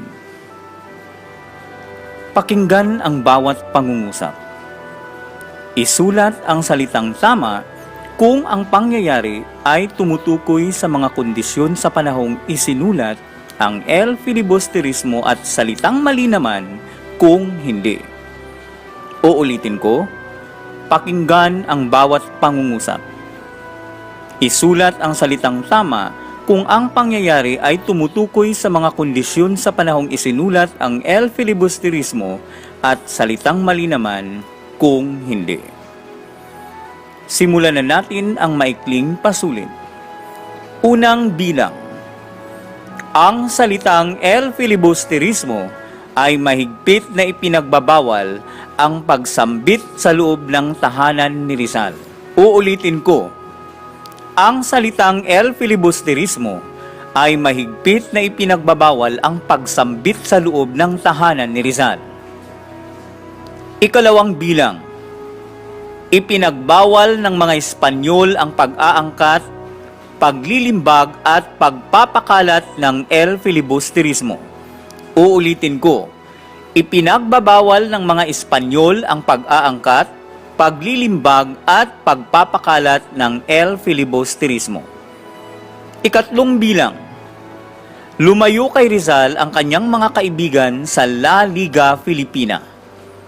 Uulitin ko, lumayo kay Rizal ang kanyang mga kaibigan sa La Liga Filipina. Ikaapat na bilang. Habang sinusulat ni Rizal ang El Filibusterismo, ay patong-patong na suliranin ang kanyang kinakaharap. Uulitin ko, habang sinusulat ni Rizal ang El Filibusterismo, ay patong-patong na suliranin ang kanyang kinakaharap. Ikalimang bilang. Mas madali kay Rizal ang pagsulat ng El Filibusterismo kaysa No Limit Tangere. Uulitin ko, mas madali kay Rizal ang pagsulat ng El Filibusterismo kaysa No Limit Tangere. Ngayong nasagot na ninyo ang maikling pasulit, tutunguhin na natin ang pagwawasto ng inyong mga sagot. Paalala lamang, maging matapat sa pagwawasto ng inyong mga sagot. Narito na ang tamang sagot sa bawat bilang. Unang bilang. Ang wastong sagot ay salitang tama. Ikalawang bilang, ang wastong sagot ay ang salitang tama pa rin. Ikatlong bilang, ang tamang sagot ay salitang mali dahil mga kaibigan sa La Solidaridad ang lumayo sa kanya, hindi sa La Liga Filipina. Ikaapat na bilang, ang wastong sagot ay salitang tama. At para naman sa panghuling bilang, ang tamang sagot ay salitang mali dahil hindi naging madali kay Rizal ang pagsulat ng El Filibusterismo, bagkus higit siyang nahirapan kaysa Nolimi Tanghiri. Ito ay dahil sa napakaraming suliranin ang kanyang kinakaharap. Ngayong nawasto na natin ang inyong mga sagot, binabati ko kayo sa lahat ng nakuha ninyong tamang sagot sa maikling pasulit na inyong sinagutan. Naway ang pagsubok na iyon ay higit na nakatulong upang mas mapalalim ang inyong pagkaunawa sa sariling ating napag-aralan. Upang mas mapahahalagahan pa ang akdang isinulat ni Rizal, ating tandaan na maraming pagsubok at paghihirap ang pinagdaanan ni Rizal habang sinusulat ang nobilang El Filibusterismo. Ngunit sa kabila nito ay hindi siya sumuko at pinanghinaan ng loob dahil sa kanyang matinding layunin na maisulat ito. At dahil wala na tayong oras, nais kong kunin ang pagkakataong ito para pasalamatan ang lahat ng mga mag-aaral sa ika-10 baitang na tumutok at sumubaybay sa ating tampok na talakayan sa hapong ito. Sa muli, ito ang inyong paaralang panghimpapawid sa Filipino. Ako ang inyong lingkod, Ginoong Arnel G. Castillo. At ako naman si Ginoong Henry M. Igutuan, na nagsasabing, sa anumang pagsubok ng panahon, sikaping matuto at pahalagahan ang edukasyon. Maraming salamat at magandang hapon sa lahat.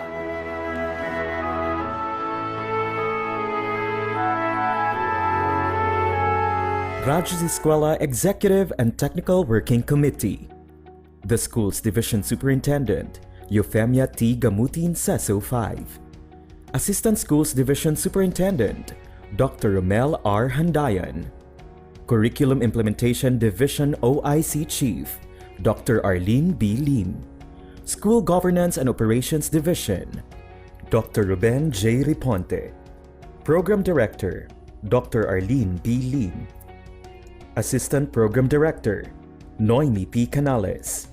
Members, Cecilia Morales, Dr. Hilda A. Opeña, Dr. Eldecris B. Calzadora, Dr. Dexter A. Sikinia, Nohara O. Pinute, Dr. Grace D. Pontillas, Dr. Renato N. Pakpakin, Dr. Andy P. Cabodok, Juanito Lapiceros, Engineer Norberto S. Manlangit, Ryan Villanueva, Jomar M. Dumupoy, Bob Daylan S. Milabat, Medard D. Apit, and Paz Eugenia Villusino. Technical Working Committee, Production and Communications, Lorely E. Quijano, Given G. Hinampas, Judiland T. Yu, Donna D. T. Bolifer, Mary Rose N. Resma, Riwen C. Manuel, Irene Lea C. Manguhon, and Bessie Aya N. Banyes. Social Media and Packaging Team, Christian Anhara L. Martesio, William R. Lanara, Joanne T. Iscoton, Roberto S. Acusar Jr., May B. Istanyol, Richard H. Arellano, Ralph A. Tabanyag, Angelo C. Gutierrez Jr., Jade Karen R. Arais, Eliza May Garsuta, Sedi S. Caballero, and Jane S. Caballero. Sa Radyo Z-Eskwela, siguradong masaya. Right and only here at Z Radio 88.5, ang istasyong siguradong lingaw, siguradong kuyaw.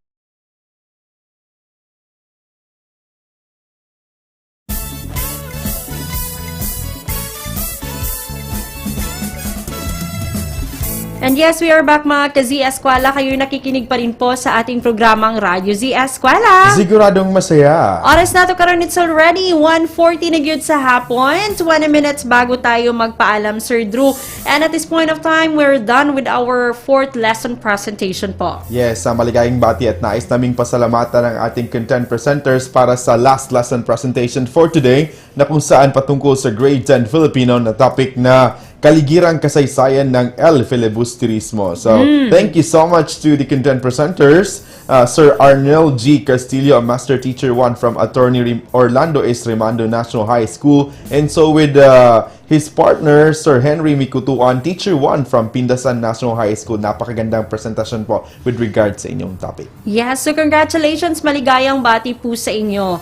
Okay, so nais rin po nating batiin ang ating mga education program supervisor, Sir Drew, sa ating mga featured subject for today. For our science, would like to say hi to Ma'am Senia Morales. Hello, Ma'am Sen, maayong hapon. Hi also to Ma'am Chris Calzadora. Yes, para po sa ating asignaturang Filipino. Gayon din po nais nating batiin our SDS to Ma'am Euphemia Gamutin. Hello, Ma'am Fem, maayong hapon kanimo, Ma'am. Maayong untusab sa or maayong hapon usab sa atong ASDS Dr. Mel Handayan og sa tanan natong mga EPS din ha, department heads ug mga empleyado sa atong division office. God bless you always and padayon sa panerbisyo. Yes. Yes, so ang pingats po kayo dyan. So sa mga kaubanan na to sa buhat, our dear teachers, no, labaw na sa mga naka-work on site karon nga nasa ilang tagsa-tagsa ka mga station.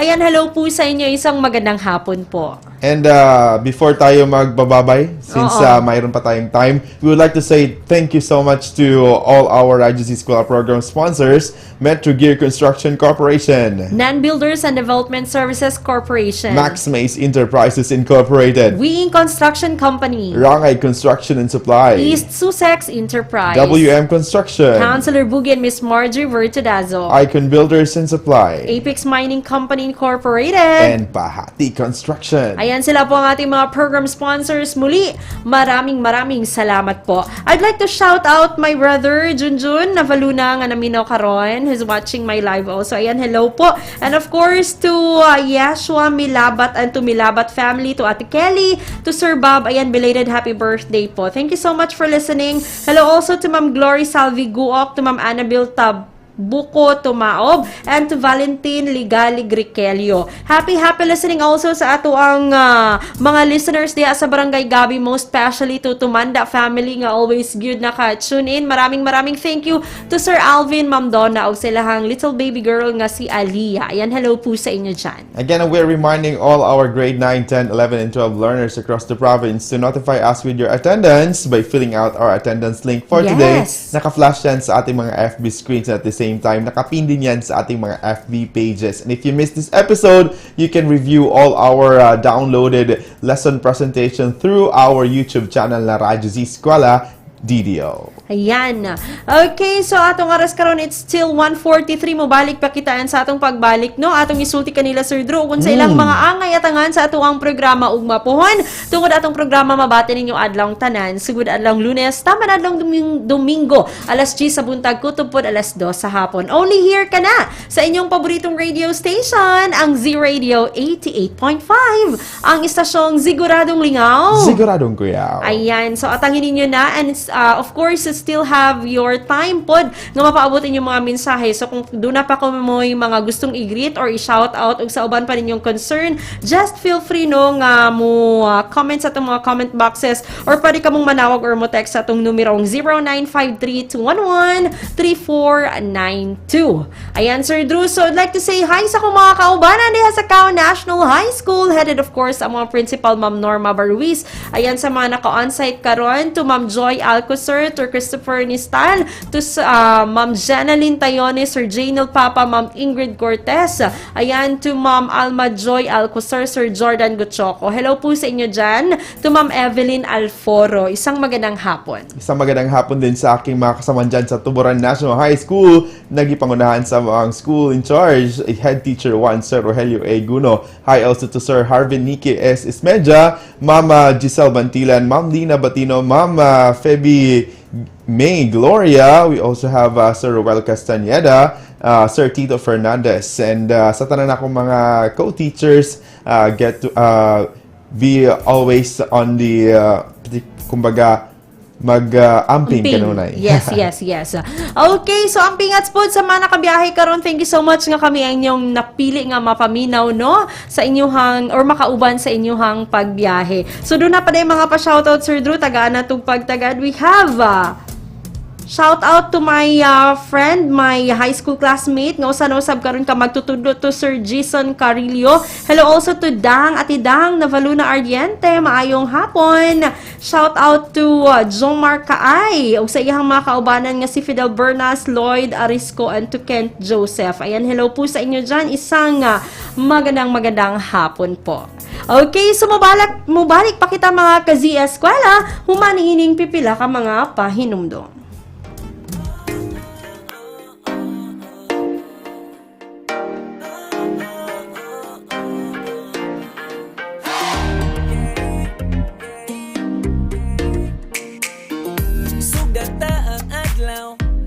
Smile, tuning na sa radio, in alive.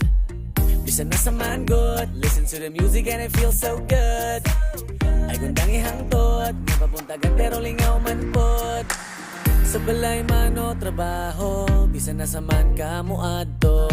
Giving you the best music, diri lang sa Z-Radio. Kahit ang adlaw siguradong lingaw, dili magpaulahi kay siguradong tuyaw. Para sa Bulawanon na probinsya, Z-Radio. Sa Bulawanon na pasilya, Z-Radio. Kahit ang adlaw siguradong lingaw, dili magpaulahi kay siguradong tuyaw. Para sa Bulawanon na probinsya, Z-Radio. Sa Bulawanon na pagsibya, Z-Radio. Don't stop. Sa Z-Radio, tagaan mong lingaw. Kay giving you the best music and everything, that's what make us proud. So turn your radio up, don't stop. Chillin' mag-tune in sa radio. All day, all night, diri lang sa Z-Radio. Bisan o gasa pa ka padulong, sa balay man o trabaho. Giving you the best music and everything, diri lang sa Z-Radio. Kahit ang adlaw siguradong lingaw, dili magpaulahi kay siguradong tuyaw. Para sa Bulawanon na probinsya, Z-Radio. Sa Bulawanon na pasilya, Z-Radio. Kahit ang adlaw siguradong lingaw, dili magpaulahi kay siguradong tuyaw. Para sa Bulawanon na probinsya, Z-Radio. Sa Bulawanon na pagsibya, Z-Radio. Kahit ang adlaw siguradong lingaw, dili magpaulahi kay siguradong tuyaw. Para sa Bulawanon na probinsya, Z-Radio. Sa Bulawanon na pasilya, Z-Radio. Kahit ang adlaw siguradong lingaw, dili magpaulahi kay siguradong tuyaw. Para sa Bulawanon na probinsya, Z-Radio. Sa Bulawanon na pagsibya, Z-Radio. Ka-Z, usa ka ba ka-techie? Pindot diri, pindot dito. Ang inyong bagong Z-Radio may application na. Mag-download sa Android App Store ug Z-Radio application aron masking asa ka man moadto, Luzon, Visayas ug Mindanao ug masking naka sa Zimbabwe. Makapaminaw ka sa Siguradong Lingaw, Siguradong Kuyaw, Z-Radio 88.5. Sa Bulawanon na pagsibya, Z-Radio. State of the Province. State of the Province. Mga katikaran, kalambuan, news and current affairs ug uban pang mga nagunang panghitabo sa Davao de Oro Province sa pagdumala ni Governor J.V. Tyrone Uy ilalom sa mas gipakusog nga serbisyong walang iwanan, aksyon agad, oro mismo. Inyong mabati matag adlawng Lunes alas 9 hangtod alas 10 sa buntag dinhi lang sa inyong paboritong sibiyahanan, ang Siguradong Lingaw, Siguradong Kuyaw, Z-Radio 88.5 FM sa dial sa inyong mga radyo. Busa, paminaw na, mag-SOP na kada Lunes. State of the Province. State of the Province.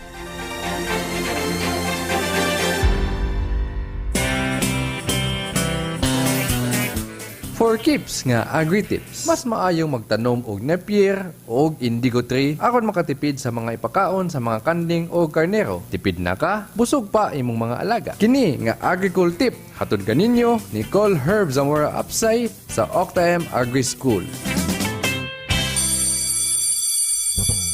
Hoy, tara, magklase na ta! Tara, tara! Sige, sige! Let's go!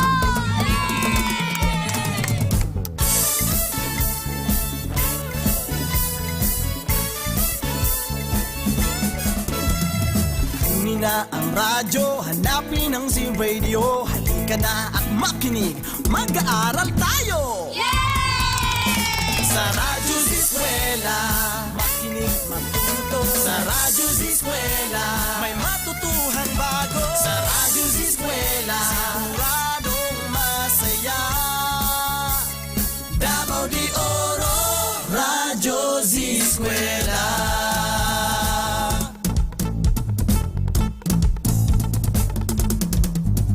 Umulan man umaraw, edukasyo'y susulong. Kaya, halika na, mag-aaral tayo! Sa Radyo Z-Eskwela, makinig matuto. Sa Radyo Z-Eskwela, may matutuhang bago. Sa Radyo Z-Eskwela, siguradong masaya. Davao de Oro, Radyo Z-Eskwela. Handog ng DepEd Davao de Oro, Radyo Z-Eskwela, siguradong masaya! Let's go! Kini ang siguradong lingaw. Siguradong lingaw. Siguradong kuyaw. Siguradong kuyaw. 88.5 Z-Radio. Adlaw siguradong lingaw, dili magpaulahi kay siguradong kuyaw. Para sa bulawan nga probinsya, Z-Radio. Sa bulawan nga pagsibya, Z-Radio.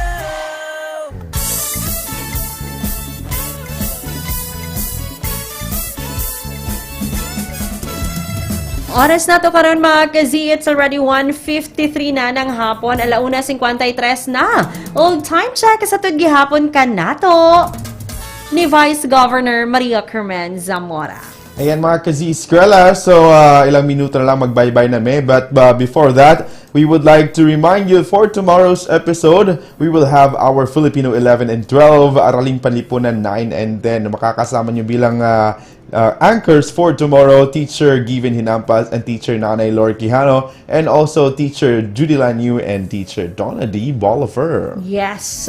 Ayan, so abangan nyo po yan bukas sa ating programang Radyo Z-Eskwela po. So sa lahat ng ating mga dear learners, kung hindi pa po kayo nakapag-send, nakapagpadala ng inyong mga responses para sa ating attendance for today, bukas po ang ating link hanggang 2:00 po ng hapon. So you still have 7 minutes, so go, go, go! Our link for today is naka-flash po sa ating screen, nakapin rin po sa ating mga comment boxes. That's right. So after sa ating episode for today, our SMPT will evaluate kung sino yung mga nag-attendance sa ating link for today. So daghan kayong salamat no sa mga nakapag-send na po ng kanilang mga responses. So ato ang masayran Sir Drew kung asa nga district nagikan ang ato ang most number of attendance. Yes, of listeners and viewers sa ato ang Facebook Live. Yes, and sa lahat ng aming listeners and most especially sa ating mga netizens, thank you so much po sa always na pag-support sa ating programang Radyo Z-Eskwela, and spread the good news na mayroong Radyo Z-Eskwela here sa ating Department of Education, Division of Davao de Oro. Ayan ang ating programa po once again. Hatid po sa atin ang DepEd Division of Davao de Oro in partnership with the Z-Radio 88.5. Of course, with the love and support sa ato ang mga dear program sponsors. Yes. Yeah, so daghan kaayong salamat. Once again, hello to my district head, to Ma'am Rosario A. Nanyasa. Maayong hapon, ma'am. And sa head po sa Nabunturan West District to Sir Alan Guerta. Hello, sir. Maayong hapon. Hi also to Ma'am Azucena El Teves, the Public District Supervisor of Mawab District. So maraming thank you po for being with us today. Kami magpapaalam na sa ngalan sa kinatibuk-ang puwersa sa RBI DepEd Division of Davao de Oro Inubanan sa management and staff dinhi sa Z-Radio 88.5. Kini inyong mga maestrang maestro sa kahanginan. This has been my Resma po, your chinitang maestra ng Nabunturan. Your maestrong Mama Benyo, Teacher Drew Manuel. Kawanusab nato or VMix operator, Sir Tata Cosar, SMPT, Sir Angelo Gutierrez, and Ma'am Jane Caballero. Daghang salamat sa inyong pagpaminaw mga kazi-eskwela. Hangtod sa sunod higayon, sa kanunay, dalaygon ang Diyos.